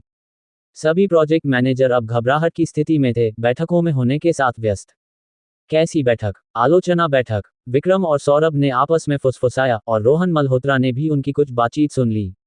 एक पल सोचने के बाद रोहन मल्होत्रा ने समझ लिया, ये निश्चित रूप से चंदन बड़े दांत होंगे जिन्होंने सख्ती की होगी, एक विभाग से दूसरे विभाग में जाकर अनुशासन लागू कर रहे होंगे।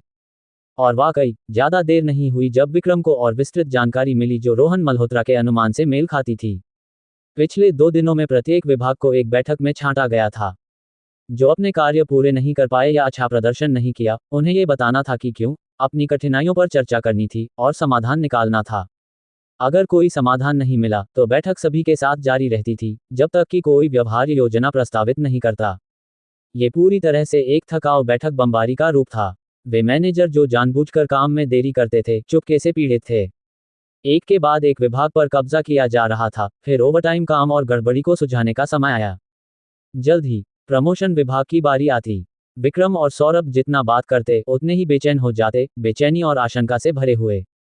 अन्य विभाग पहले से ही निराशा में चिल्ला रहे थे, ओवरटाइम काम कर रहे थे, पिछले बकाया को पूरा करने की कोशिश कर रहे थे। यह अफवाह थी कि सबसे दयनीय को इस सप्ताहांत रात भर काम करना पड़ सकता था। वंदना जोशी के नेतृत्व में और लक्ष्मण सिंह के स्टेशन समर्थन के साथ प्रमोशन विभाग ने बहुत सारा काम अधूरा छोड़ दिया था, जिससे ये सबसे कम सहयोगी विभागों में से एक बन गया था। कोई कल्पना कर सकता था कि इस बार उनकी स्थिति कितनी भयानक होगी। जैसे जैसे विक्रम और सौरभ की बातचीत जारी रही, उनकी आवाजें तेज होती गईं और कभी शांत नहीं हुई। धम! अचानक ऑफिस का दरवाजा जोर से खुल गया। विक्रम और सौरभ डर गए और जल्दी से चुप हो गए। वंदना जोशी थके और गुस्से से भरे चेहरे के साथ ठंडे भाव के साथ ऑफिस में दाखिल हुई। तुम लोग बातचीत में बड़ा मजा ले रहे हो, लगता है। अध्याय 18 बलि का बकरा। ये काम का समय है, तुम लोग क्या कर रहे हो? वंदना जोशी ने एक नोटबुक को मेज पर धड़ाम से पटका, उनका चेहरा गुस्से से भरा हुआ था, जो फटने की कगार पर था। वे थकी हुई और क्रोधित दिख रही थी। ऐसा लग रहा था जैसे चंदन बड़े दांत ने बैठक में उन्हें काफी यातना दी हो। उनका पूरा हाव भाव कुछ उन्मादी था, विस्फोट के कगार पर। ये बारूद का ढेर है, रोहन मल्होत्रा ने मन ही मन सोचा। ऐसी स्थिति में किसी महिला से तर्क करना बेकार है। बॉस, हमने अभी अभी काम का एक हिस्सा खत्म किया था और थोड़ी देर बात कर रहे थे, बस थोड़ा आराम करने के लिए, विक्रम ने जबरदस्ती मुस्कुराते हुए समझाया। वह इस बारूद के ढेर को भड़काना नहीं चाहता था, लेकिन वह सबसे वरिष्ठ और उम्र में बड़ा था। अगर वह सामने नहीं आता तो कौन आता? वह सौरभ या यामिनी को दोष लेने नहीं दे सकता था। विक्रम ऐसा करने की हिम्मत नहीं कर सकता था।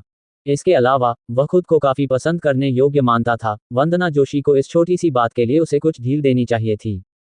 थोड़ी देर बाद, क्या तुम्हें लगता है मैंने नहीं सुना कि तुम किस बारे में बात कर रहे थे? अपने वरिष्ठों को मनोरंजन का विषय बना रहे थे।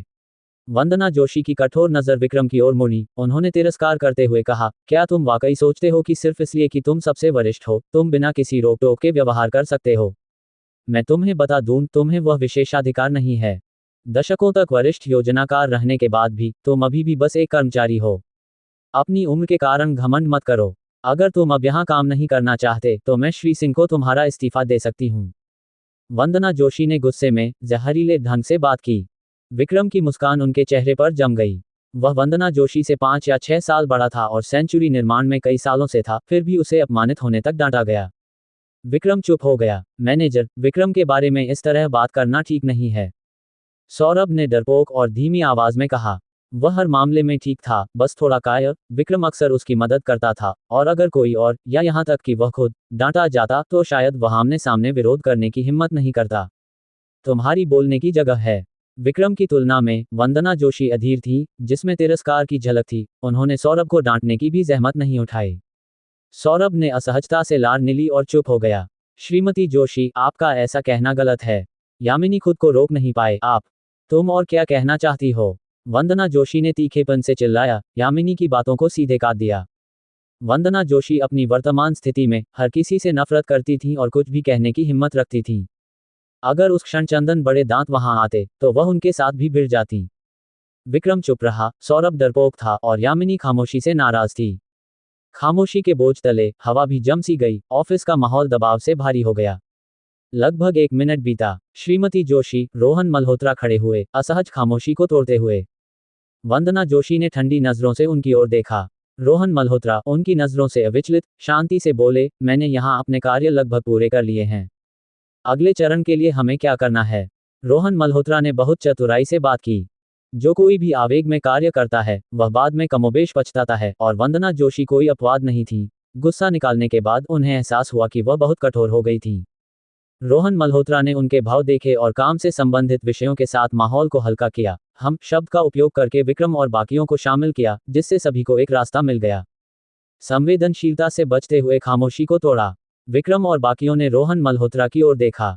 वंदना जोशी के भाव थोड़े नर्म हुए, लेकिन अभी भी ठंडे थे। उन्होंने रोहन मल्होत्रा के बारे में लक्ष्मण सिंह से बात की थी। लक्ष्मण सिंह की राय थी कि अनावश्यक जटिलताओं से बचने के लिए इस व्यक्ति को जल्दी से निकाल देना चाहिए। काफी अच्छा, क्या हमारा काम काफी अच्छा के साथ हो सकता है? ये कितना काफी अच्छा है? रोहन मल्होत्रा, तुम्हें श्री गुप्ता ने लाया था और मुझे नहीं पता तुम्हारा क्या बैकग्राउंड है, लेकिन यहाँ मेरी निगरानी में वंदना जोशी के तहत काफी अच्छा के साथ काम करना स्वीकार्य नहीं है। वंदना जोशी की नजर ठंडी थी। रोहन मल्होत्रा मुस्कुराए, मेरी ओर से शब्दों का गलत चयन था। मुझे दोबारा कहने दीजिए, मेरी ओर से सब कुछ पूरा हो गया है। सब कुछ पूरा? वंदना जोशी ने अपनी आंखें सिकुड़ी। विक्रम और बाकी दो लोग रोहन मल्होत्रा को आश्चर्य से देखने लगे। वह 30 से ज्यादा पेज का रिपोर्ट ढांचा था। 5 या 6 लोगों को एक हफ्ते तक ओवरटाइम करने में भी बस काफी अच्छा स्तर तक पहुंचना पड़ता। उन्होंने इसे अकेले पूरा किया, और वह भी अच्छी तरह से। कोई भी इस पर विश्वास नहीं करता था, यामिनी सहित, जो अपने दिल में चुपके से चिंतित थी। वह हमें बचाने की कोशिश कर रहा है। दीदी जोशी ने उसे जल्दबाजी में ऐसा कहने के लिए मजबूर किया। वह इतना मूर्ख कैसे हो सकता है? दीदी जोशी पहले से ही तुम्हें निशाना बना रही थी, और अगर उन्हें तुम्हें काम में गलत बयानी करने का बहाना मिल गया तो तुम क्या करोगे? बिना किसी पूर्व सहमति के विक्रम और सौरभ ने एक ही विचार किया। रोहन मल्होत्रा को इस समय अपने काम की रिपोर्ट करने की कोई जरूरत नहीं थी। वह बस अपना काम देख सकता था, यहाँ तक कि बाकियों को उनकी मुश्किल में तमाशा देखते हुए खड़ा रह सकता था। लेकिन अब रोहन मल्होत्रा नाराजगी को अपने ऊपर खींच रहा था। विक्रम और बाकियों को थोड़ी कृतज्ञता महसूस हुई, जिसमें दया मिश्रित थी। हाँ, वंदना जोशी अचानक हंसी, हालांकि वह आवाज काफी अप्रिय थी। ठीक है, मैं देखना चाहूंगी कि तुमने काम पूरा होने के बाद क्या बनाया है। रोहन मल्होत्रा, मैं तुम्हें साफ साफ सच बताती हूँ। हमारे विभाग को अभी श्री चंदन ने आलोचना की है, जिन्होंने मुझे पूरे 2 घंटे तक डांटा। मुद्दा इस सामग्री के साथ है। अगर तुमने मुझसे झूठ बोला तो तुम्हें खुद उन्हें इसका जवाब देना होगा। वंदना जोशी का चेहरा कुछ भयानक हो गया, और साथ ही उन्हें यह भी बता देना कि मार्केटिंग विभाग का काम पूरा न होने का कारण यह है कि रोहन मल्होत्रा ने इसे नीचे खींच लिया। वंदना जोशी ने यह छिपाने की कोई कोशिश नहीं की कि वह रोहन मल्होत्रा को बलि का बकरा बना रही थी। सच में, वह वहां केवल कुछ ही दिनों से था। मैं इसे नीचे खींच रहा हूं। रोहन मल्होत्रा हैरान रह गए, फिर उन्हें यह मजेदार लगा। मैं जहां भी जाता हूं, सारा दोष अपने सिर क्यों ले लेता हूं? देखो, मैं अभी देखना चाहती हूं, और तुम सब भी यहां आओ। वंदना जोशी ने पुकारा। विक्रम, सौरभ और यामिनी ने एक दूसरे की ओर देखा और इकट्ठा हो गए। रोहन मल्होत्रा शांत रहे, सीधे माउस को चलाकर फोल्डर खोला। टक टक, अचानक दरवाजे पर 2 बार खटखटाने की आवाज आई, और मार्केटिंग विभाग का दरवाजा धकेला गया। एक कर्मचारी ने सिर अंदर किया, और उनकी नजर जल्दी से वंदना जोशी की ओर गई। मैनेजर जोशी, श्री चंदन आपको बुला रहे हैं। ओह, और अपने विभाग के लोगों को भी साथ लाएं, उस व्यक्ति ने कहा, और वंदना जोशी के जवाब का इंतजार किए बिना वे चले गए और दरवाजा बंद कर दिया। क्या आखिरकार हमारे विभाग की बारी आ गई?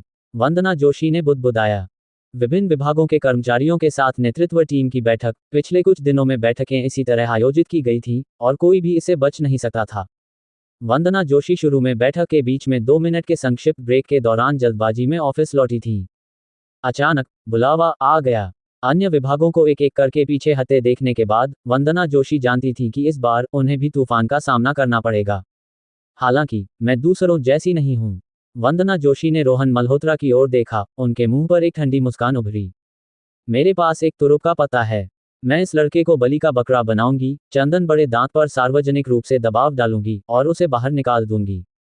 मैं वाकई देखना चाहती हूं कि इस बार चंदन बड़े दांत कैसे अपने पैर पर कुल्हाड़ी मारेंगे। वंदना जोशी को थोड़ी संतुष्टि महसूस हुई। रोहन मल्होत्रा, तुमने जो किया है उसे एक USB ड्राइव में पैक करो, और इसे सीधे मुख्य सम्मेलन कक्ष में ले जाकर नेताओं को रिपोर्ट करो। अगर कोई समस्या है तो मुझे उम्मीद है कि तुम खुद श्री चंदन को इसका स्पष्टीकरण दोगे और हमारे पूरे विभाग को नीचे नहीं खींचोगे। वंदना जोशी ने ठंडेपन से कहा। ठीक है, रोहन मल्होत्रा ने शांत मुस्कान के साथ जवाब दिया, उनका आत्मविश्वास इसके नीचे अटल था। अध्याय 19, आगामी तूफान। ठीक है, मैं समझ गया। मुख्य सम्मेलन कक्ष में चंदन बड़े दांत फोन पर थे, उनके चेहरे पर एक अतिरिक्त गंभीरता छा गई। विभिन्न विभागों के प्रमुख सभी उनकी ओर देख रहे थे। जल्दी तकनीकी विभाग के लिए वीडियो कॉन्फ्रेंस सेटअप करो, श्री गुप्ता और श्री यादव अब हमारी बैठक में शामिल होने वाले हैं। चंदन बड़े दांत ने कॉल खत्म करते हुए तकनीकी मैनेजर को जल्दी करने को कहा। तकनीकी मैनेजर तुरंत उपकरण समायोजित करने के लिए किसी को ढूंढने के लिए खड़ा हो गया। अन्य विभाग प्रमुखों ने एक दूसरे की ओर देखा, विभिन्न भाव प्रदर्शित करते हुए। प्रोजेक्ट में हाल की हलचल ने आखिरकार सेंचुरी निर्माण के शीर्ष अधिकारियों को चौकन्ना कर दिया था, जिसमें जनरल मैनेजर विनय गुप्ता और उप जनरल मैनेजर विकास यादव दोनों व्यक्तिगत रूप से बैठक में शामिल हो रहे थे। जब वंदना जोशी मुख्य सम्मेलन कक्ष में लौटी, उन्हें अचानक लगा कि माहौल कुछ गड़बड़ था। उन्होंने एक नज़र में प्रोजेक्शन स्क्रीन पर दो अतिरिक्त चित्र देखे। एक था परिष्कृत और गरिमा में विनय गुप्ता, दूसरा था एक मध्यम आयु का पुरुष जिसके बाल कटे हुए थे, अपनी कुर्सी पर आराम से बैठा हुआ, चेहरे पर आलस्य और अधिकार का मिश्रण। ये सेंचुरी निर्माण के उप जनरल मैनेजर विकास यादव थे। दोनों कार्यकारी बैठक में शामिल हो रहे थे। वंदना जोशी का दिल धक से रह गया। लक्ष्मण सिंह ने उन्हें कोई चेतावनी नहीं दी थी। आपकी बैठक कहाँ तक पहुंची थी? विकास यादव ने पूछा, पूरी तरह से उदासीन लगते हुए। उनकी आवाज़ थोड़ी भारी थी, उनकी बातचीत न तो जल्दबाजी में थी और न ही धीमी, लेकिन उनकी आभा विनय गुप्ता से भी अधिक प्रभावशाली थी। आमतौर पर जब कंपनी के दोनों शीर्ष नेता किसी बैठक में शामिल होते हैं तो उप जनरल मैनेजर पहले बोलता है। स्पष्ट रूप से यह एक उल्लंघन था। हालांकि विकास यादव को इसकी परवाह नहीं थी। ऐसा लगता था कि विनय गुप्ता को भी नहीं। श्री गुप्ता, श्री यादव, हम आखिरी विभाग प्रमोशन विभाग से सुनने वाले हैं। चंदन बड़े दांत ने जल्दी से जवाब दिया। प्रमोशन इस चरण में हमारा सबसे महत्वपूर्ण कार्य है, इसलिए हमने इसे आखिरी में रखा। चूंकि यह सबसे महत्वपूर्ण विभाग है तो प्रचार कार्य बहुत अच्छी तरह से तैयार होगा, है ना? विकास यादव ने आलस्य से कहा, अपनी मेज पर उंगलियां थपथपाते हुए। चंदन बड़े दांत ने जवाब देने की हिम्मत नहीं की और सहज रूप से सामने बैठे लक्ष्मण सिंह की ओर देखा। प्रमोशन विभाग लक्ष्मण सिंह के प्रभार में था और वास्तविक स्थिति के बारे में चंदन बड़े दांत वाकई में इसकी गारंटी देने की हिम्मत नहीं कर सकते थे। श्री यादव, हमारे प्रोजेक्ट के सभी पहलुओं की निगरानी मैनेजर चंदन स्वयं करते हैं। मुझे विश्वास है कि उनके नेतृत्व में प्रचार कार्य में निश्चित रूप से कोई समस्या नहीं होगी। लक्ष्मण सिंह ने अचानक बोलना शुरू किया, असामान्य रूप से खुद को अलग करते हुए, और चंदन बड़े दांत को एक अप्रत्याशित ऊंचाई पर ले गए। चंदन बड़े दांत ने अपनी भौहें सिकुड़ी। लक्ष्मण सिंह आज अजीब व्यवहार कर रहे थे। उप जनरल मैनेजर विकास यादव की अचानक बैठक में भागीदारी, क्या ये कोई जाल तो नहीं था? वे संभवतः प्रमोशन विभाग को बलि चढ़ाकर मुझ पर निशाना नहीं साध रहे होंगे, है ना? चंदन बड़े दांत ने चुपके से विनय गुप्ता की ओर देखा, लेकिन अफसोस, सभी की नजरों के बीच विनय गुप्ता के लिए चंदन बड़े दांत को कोई संकेत देना असंभव था। चंदन बड़े दांत के दिल में बेचैनी और बढ़ गई। श्री यादव, प्रचार कार्य वास्तव में हमेशा उप मैनेजर सिंह द्वारा संभाला गया है, चंदन बड़े दांत ने हिम्मत जुटाकर कहा, लक्ष्मण सिंह को निशाने पर लाने का इरादा रखते हुए। मैं तो बस एक उप मैनेजर हूं, प्रभारी अभी भी आप हैं, मैनेजर चंदन, तो विनम्रता न करें। लक्ष्मण सिंह ने हंसते हुए जवाब दिया, गेंद को वापस लौटा दिया। चंदन बड़े दांत ने फिर से बोलने के लिए मुंह खोला। ठीक है, चंदन बड़े दांत, आप समग्र प्रोजेक्ट लीडर हैं, अगर कुछ गलत हुआ तो मैं पहले आपके पास आऊंगा। त्रिवेणी चौक सेंचुरी निर्माण का एक मुख्य प्रोजेक्ट है और हम कोई गड़बड़ी बर्दाश्त नहीं कर सकते। विकास यादव की नज़र तेज हो गई। क्षमता को छोड़ दें, अगर आपके पास इतनी जिम्मेदारी का अभाव है तो आप लीडर के रूप में किस काम के हैं? विकास यादव ने विनय गुप्ता की ओर देखा। चंदन बड़े दांत को लार निगलने के सिवा और कुछ नहीं सूझा। आज का विकास खटा होता जा रहा था। वे संभवतः स्थिति का फायदा उठाने वाले थे। श्री यादव, क्या समस्याओं का पता लगाना अच्छी बात नहीं है? विनय गुप्ता ने आखिरकार बोलना शुरू किया। चंदन बड़े दांत की तरह वे पिछले दिनों समस्याओं को ढूंढ रहे हैं और उनका समाधान कर रहे हैं। यही वह लीडर है जिसकी हमें जरूरत है। विनय गुप्ता चंदन बड़े दांत की वकालत कर रहे थे, लेकिन जब समस्याएं आती हैं तो लीडर जिम्मेदारी से नहीं भाग सकते। विकास यादव ने जवाब दिया, बिना कोई जमीन छोड़े। ठीक है, पहले रिपोर्ट सुने, फिर चर्चा करें। विनय गुप्ता ने विकास यादव के साथ बहस जारी नहीं रखी। उनकी शांत नजरों के भीतर असामान्य चमक का एक संकेत हल्का हल्का दिखाई दे रहा था। अगला रिपोर्ट करने वाला प्रमोशन विभाग था। रोहन मल्होत्रा प्रमोशन विभाग में थे। अगर विकास यादव कोई बहाना ढूंढ रहे थे तो कदम उठाने का। विनय गुप्ता को थोड़ी उत्सुकता होने लगी थी। विक्रम, सौरभ, यामिनी और रोहन मल्होत्रा एक के बाद एक मुख्य सम्मेलन कक्ष में दाखिल हुए। जैसे ही वे अंदर आए, उन्होंने महसूस किया कि माहौल कुछ गड़बड़ था। चंदन बड़े दांत, लक्ष्मण सिंह, वंदना जोशी, सभी विभाग प्रमुख उनकी ओर देख रहे थे। इतना ही नहीं, प्रोजेक्टर की बड़ी स्क्रीन पर 2 चित्र भी प्रदर्शित थे। जनरल मैनेजर विनय गुप्ता, उप जनरल मैनेजर विकास यादव। विक्रम और बाकी 2 लोगों के चेहरे के भाव तुरंत बदल गए। हालांकि रोहन मल्होत्रा ने विकास यादव से मुलाकात नहीं की थी, उन्होंने तुरंत उनकी पहचान का अनुमान लगा लिया।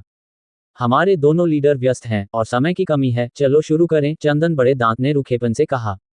भाग्य या दुर्भाग्य, इस यातना को सहने के बजाय संगीत का सामना करना बेहतर। वंदना जोशी, अपने विभाग को पहले रिपोर्ट करने दो। सभी की नजरें वंदना जोशी पर जमी। इस क्षण वंदना जोशी में अब पहले वाली अहंकारिता नहीं थी। वरिष्ठ नेताओं की निगरानी में वह भी बहुत सावधान थी। रोहन मल्होत्रा, तुम बोलो, वंदना जोशी ने उन्हें पुकारा। फिर सभी की नजरें रोहन मल्होत्रा की ओर मुड़ी। नया आदमी, विकास यादव ने हंसते हुए कहा। वे जानते थे, रोहन मल्होत्रा को विनय गुप्ता ने लाया था और उनकी पहचान ने भी विकास यादव की रुचि जगा दी थी। लक्ष्मण सिंह बेचैन थे, अपेक्षा से भरे हुए। आज उन्हें बस एक बहाने की जरूरत थी और चंदन बड़े दांत प्रोजेक्ट मैनेजर बनने की बात भूल सकते थे। यहां तक कि अगर बहाना इस नए व्यक्ति से आया तो भी काम चल जाएगा। विनय गुप्ता की नजर गहरी थी। चंदन बड़े दांत का चेहरा तनावग्रस्त था। लक्ष्मण सिंह, वंदना जोशी, साथ ही विक्रम, सौरभ, यामिनी, सबके चेहरे गंभीर थे। यह अब एक साधारण रिपोर्ट नहीं थी। हर कोई भारी, दबावपूर्ण माहौल को महसूस कर सकता था, तूफान से पहले की शांति। शायद आज त्रिवेणी चौक में बदलाव आने वाला था। तूफान की आंख में रोहन मल्होत्रा दूसरों की तुलना में काफी शांत और संयमित थे। यह मामला उनसे संबंधित नहीं था। उन्हें कोई दबाव महसूस नहीं हुआ और उसी तरह उनके पास प्रदर्शन करने का जुनून और प्रेरणा भी नहीं थी। शुरू करें, चंदन बड़े दांत ने दिल को मजबूत करते हुए कहा। शुरू करें, लक्ष्मण सिंह खुद को रोक नहीं पाए और आग्रह किया। चिंतित, घबराए, अनिश्चित, अपेक्षित, विभिन्न नजरें एक साथ आईं, रोहन मल्होत्रा पर केंद्रित हुईं। डिंग डोंग, अचानक रोहन मल्होत्रा के दिमाग में एक प्रॉम्प्ट टोन बजा। समूह की सहायक कंपनी के एक महत्वपूर्ण प्रोजेक्ट की रिपोर्ट में भाग लेना, जो कर्मियों के निर्णयों को प्रभावित करता है। प्रारंभिक निर्णय है कि प्रदर्शन के आधार पर 5 से 15 अंक प्राप्त होंगे। रक्तकमल की शांत आवाज अचानक सुनाई दी। रोहन मल्होत्रा की शांत आंखें आखिरकार चमकने लगी, अब दबी हुई नहीं थी, जैसे एक चिंगारी जली हो। पहले यह उनका सरोकार नहीं था, लेकिन अब यह अलग था। यह अंकों के बारे में था, रोहन मल्होत्रा के भविष्य, उनके लक्ष्यों, उनके अटल प्रयासों के बारे में। 5 से 15 अंक। अब डेटा खोज और संगठन पूरा करने के बाद रोहन मल्होत्रा ने पहले से ही 37 से अधिक अंक जमा कर लिए थे। अगर उन्हें 15 अंक मिले तो मैनेजर की स्थिति की ओर उनकी प्रगति आधी से अधिक पूरी हो जाएगी। रोहन मल्होत्रा अचानक जोश से भर गए। शुरू करें। ये रोहन मल्होत्रा के दिल की आवाज थी, जो खुद से बात कर रही थी। अध्याय 20, वाकई एक राक्षस। सभी उपकरणों को तकनीकी विभाग ने पहले ही समायोजित कर दिया था। रोहन मल्होत्रा को रिपोर्ट देनी थी और उन्हें प्रोजेक्टर का उपयोग करना था, इसलिए एक तकनीशियन ने उनके लिए एक लैपटॉप लाकर रख दिया। रोहन मल्होत्रा ने एक यूएसबी ड्राइव लाई, उसे कंप्यूटर में डाला और चरण दर चरण संचालन किया। पूरा सम्मेलन कक्ष मृत सन्नाटे में था, हर कोई खामोशी में इंतजार कर रहा था। विक्रम, सौरभ और यामिनी, तीनों के चेहरों पर बदसूरत भाव थे। तथाकथित कार्य प्रगति लगभग शून्य थी। ये रोहन मल्होत्रा थे जो आए और हाल ही में शुरू हुए। बस इन 2 दिनों में एक व्यक्ति कितना कर सकता था। भले ही वह हर रात देर तक काम करता, वह और कितना हासिल कर सकता था। कार्यभार वाकई बहुत बड़ा था और एक व्यक्ति की शक्ति बहुत कम थी। और इस बार रिपोर्ट के लिए दोनों बॉस व्यक्तिगत रूप से रिपोर्ट सुन रहे थे। ये तो जैसे मुसीबत पर मुसीबत आना था। विक्रम और बाकी लोग सुइयों पर बैठे थे, इतना असहज एहसास। वंदना जोशी का चेहरा भी कुछ पीला पड़ गया। इस तरह की बात लक्ष्मण सिंह को उन्हें पहले से सूचित करना चाहिए था, लेकिन उन्होंने नहीं किया। क्या लक्ष्मण सिंह वाकई उन्हें और प्रमोशन विभाग को बलि चढ़ाकर चंदन बड़े दांत को नीचे लाने के लिए तैयार थे? वंदना जोशी ने सिर थोड़ा नीचे किया, अपने निचले होंठ को काटते हुए। चंदन बड़े दांत ने प्रमोशन विभाग के लोगों के चेहरों पर भाव देखे और उनका दिल ऐसा लगा जैसे राख में बदल गया हो। लक्ष्मण सिंह का उत्साह पहले से ही उमड़ रहा था। जब हर किसी के चेहरे पर अलग अलग भाव थे, रोहन मल्होत्रा तैयार थे। ये वे सामग्रियां हैं जो हमने इकट्ठा की और सारांशित की। रोहन मल्होत्रा ने एक वर्ड दस्तावेज खोला। फॉन्ट तिल के दानों जितना छोटा था, लेकिन पंक्तियां साफ सुथरे ढंग से व्यवस्थित थीं। असुविधा के लिए खेद है, मैंने पेज लेआउट समायोजित करने के लिए फॉन्ट को छोटा किया। रोहन मल्होत्रा ने माउस स्क्रॉल किया, इसे नीचे तक खींचते हुए। यह 1 दर्जन से अधिक पेज लंबा था। बकवास, क्या ये वह सामग्री है जो तुमने तैयार की है? हर पंक्ति इतनी छोटी, मुश्किल से 1 दर्जन पेज, क्या ये भी 50,000 शब्दों का है? लक्ष्मण सिंह, अपनी अधीरता को रोक न पाकर, मेज पर जोर से थप्पड़ मारा और चिल्लाया। मौका पाकर हंगामा करने के लिए, लक्ष्मण सिंह और इंतजार नहीं कर सके। चंदन बड़े दांत का चेहरा मृतवत पीला पड़ गया और उन्होंने कोई आवाज नहीं की।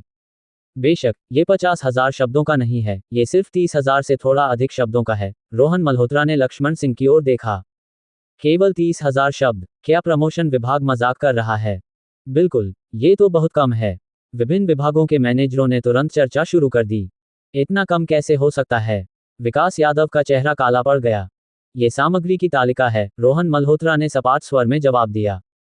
सामग्री की तालिका? बातचीत अचानक रुक गई और मैनेजर हैरान दिखे। केवल सामग्री की तालिका, और वह 30,000 से अधिक शब्दों की थी। कई लोगों ने सांस खींची। लक्ष्मण सिंह पूरी तरह से हक्का बक्का दिखे, खुद को रोक नहीं पाए और वंदना जोशी की ओर देखा।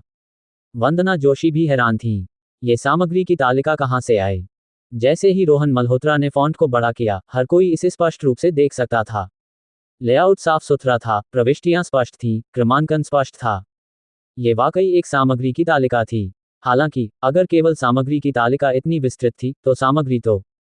विकास यादव ने हल्के से भौहें से कुढ़ी। ये लक्ष्मण सिंह ने जो बताया था, उससे अलग लग रहा था। क्या यह नहीं कहा गया था कि कुछ भी नहीं किया गया था? लक्ष्मण सिंह भी मदद नहीं कर सके और वंदना जोशी की ओर देखा। क्या यह नहीं कहा गया था कि कुछ भी नहीं किया गया था? सामग्री कहाँ है? विकास यादव ने गहरी आवाज में पूछा। हाँ, सामग्री कहाँ है? लक्ष्मण सिंह खुद को रोक नहीं पाए और बोल पड़े। वे केवल एक सामग्री की तालिका से बेवकूफ नहीं बन सकते थे। विक्रम, सौरभ और यामिनी फिर से घबरा गए। रोहन मल्होत्रा की सामग्री की तालिका ने उन्हें आश्चर्यचकित कर दिया था, लेकिन अगर रोहन मल्होत्रा ने इसे बनाने में समय लिया, तो सामग्री पर काम करने का समय नहीं बचा होगा। इस सामग्री की तालिका के साथ, मैं और स्पष्ट रूप से समझा सकता हूं, रोहन मल्होत्रा ने समझाया। हमें सामग्री देखनी है। लक्ष्मण सिंह उत्साहित हो गए। ये सब एक धोखा था। रोहन मल्होत्रा ने कंधे उचकाए, सामग्री की तालिका बंद की और एक और दस्तावेज खोला। हर कोई सांस रोककर इंतजार करने लगा। हालांकि, लंबे समय तक उस दस्तावेज ने कोई प्रतिक्रिया नहीं दिखाई। ये हिल क्यों नहीं रहा? क्या ये खराब हो गया? मुझे लगता है, शायद कुछ है ही नहीं, है ना? विभाग प्रमुखों ने फिर से आपस में बुदबुदाना शुरू कर दिया। तकनीकी विभाग, जाओ इसे देखो। चंदन बड़े दांत मदद नहीं कर सके और चिल्लाए। खराब दस्तावेज का मतलब कुछ न करने के बराबर है, लक्ष्मण सिंह ने कहा। ये बात सही है, विकास यादव ने सिर हिलाया। श्री यादव, अभी जल्दबाजी न करें। विनय गुप्ता ने बोलना शुरू किया। हम पहले से ही इतना इंतजार कर चुके हैं, क्या थोड़ा और इंतजार करने से फर्क पड़ता है? इस कथन का दोहरा अर्थ था। विकास यादव की आंखें चमकी और उन्होंने हंस दिया। दोनों सीईओ ने और कुछ नहीं कहा। तकनीकी मैनेजर ने परेशान चेहरे के साथ लैपटॉप के साथ छेड़छाड़ की। ये लैपटॉप शायद बहुत कम स्पेक्स वाला है, दस्तावेज बहुत बड़ा है। तकनीकी विभाग, जाओ, मुझे सबसे अच्छा लैपटॉप लाओ। चंदन बड़े दांत चिल्लाए, नहीं, मेरा नया वाला लाओ, जल्दी। तकनीकी मैनेजर भागकर गया और जल्द ही पसीने से तरबतर होकर लौटा, और चंदन बड़े दांत का कंप्यूटर रोहन मल्होत्रा को बदलने के लिए सौंप दिया। दस्तावेज ने आखिरकार प्रतिक्रिया दी। घनी काली टाइपफेस स्क्रीन पर प्रोजेक्ट हुई, तिल के दानों जितनी छोटी, और पाठ के विशाल हिस्सों के बीच में चार्ट और चित्र बिखरे हुए थे। इतनी विशाल सामग्री के साथ, ये खुल न पाने का कोई आश्चर्य नहीं था। रोहन मल्होत्रा ने पेज को जूम इन किया। खंड स्पष्ट हैं, ग्राफिक्स और टेक्स्ट से भरपूर, पेज नंबर सटीक हैं, और सत्यापन के लिए स्रोत लिंक भी हैं। चंदन बड़े दांत मदद नहीं कर सके और कांपने लगे, रोने की इच्छा महसूस करते हुए। ये बहुत सुंदर था। विक्रम, सौरभ और यामिनी स्क्रीन को एकटक देखते रहे, एक शब्द भी नहीं बोल पाए।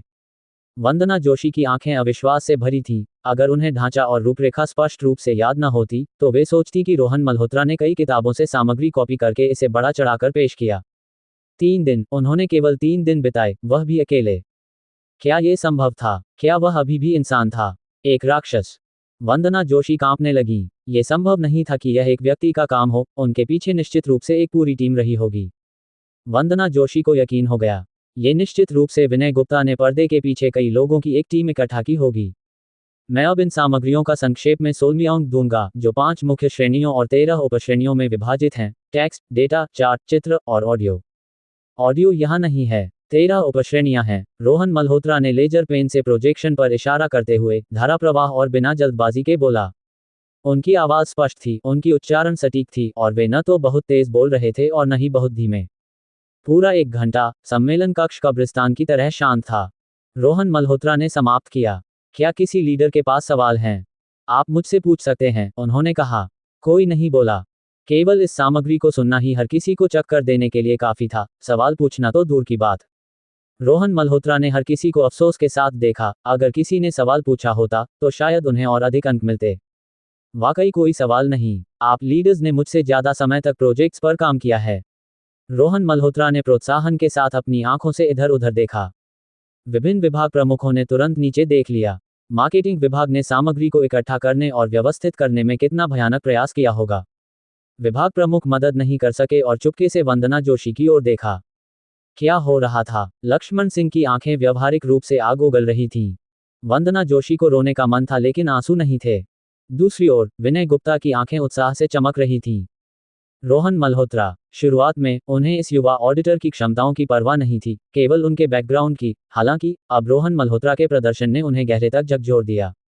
अगर आपने उन्हें बताया कि प्रमोशन विभाग ने आज की प्रस्तुति बनाई थी, तो विनय गुप्ता इसका विश्वास नहीं करते। वे कुछ तथ्यों को जानते थे। एकमात्र संभावना ये थी कि रोहन मल्होत्रा ने ये किया था। केवल कुछ दिनों में इसे हासिल करना केवल प्रतिभा के दायरे से परे था। ये राक्षसी था। विनय गुप्ता विस्मय और प्रशंसा से भरे हुए थे। डिंग डोंग, कार्य लक्ष्य हासिल, 12 अंकों का पुरस्कार, वर्तमान कुल 49 अंक। एक आवाज अचानक रोहन मल्होत्रा के दिमाग में गूंजी, ये रक्तकमल थी। केवल 12 अंक। रोहन मल्होत्रा कुछ असंतुष्ट थे। वे 5 से 15 अंकों के मूल्यांकन रेंज में पूर्ण अंक की उम्मीद कर रहे थे, लेकिन ऐसा लगता था कि अंक प्राप्त करना इतना आसान नहीं था। इस क्षण विकास यादव का चेहरा काला पड़ गया। ये वह नहीं था जो उन्होंने योजना बनाई थी, लेकिन अगर उन्होंने हंगामा करने का फैसला किया तो कौन उन्हें रोक सकता था? विकास यादव की नज़र ठंडी थी। क्या ये तुम्हारी उपलब्धि है, मार्केटिंग विभाग? विकास यादव ने अचानक कठोरता से पूछा। क्या यही तुम मुझे दिखाना चाहते हो, सामग्री का एक संकलन? ये पूरी तरह से निराशाजनक है।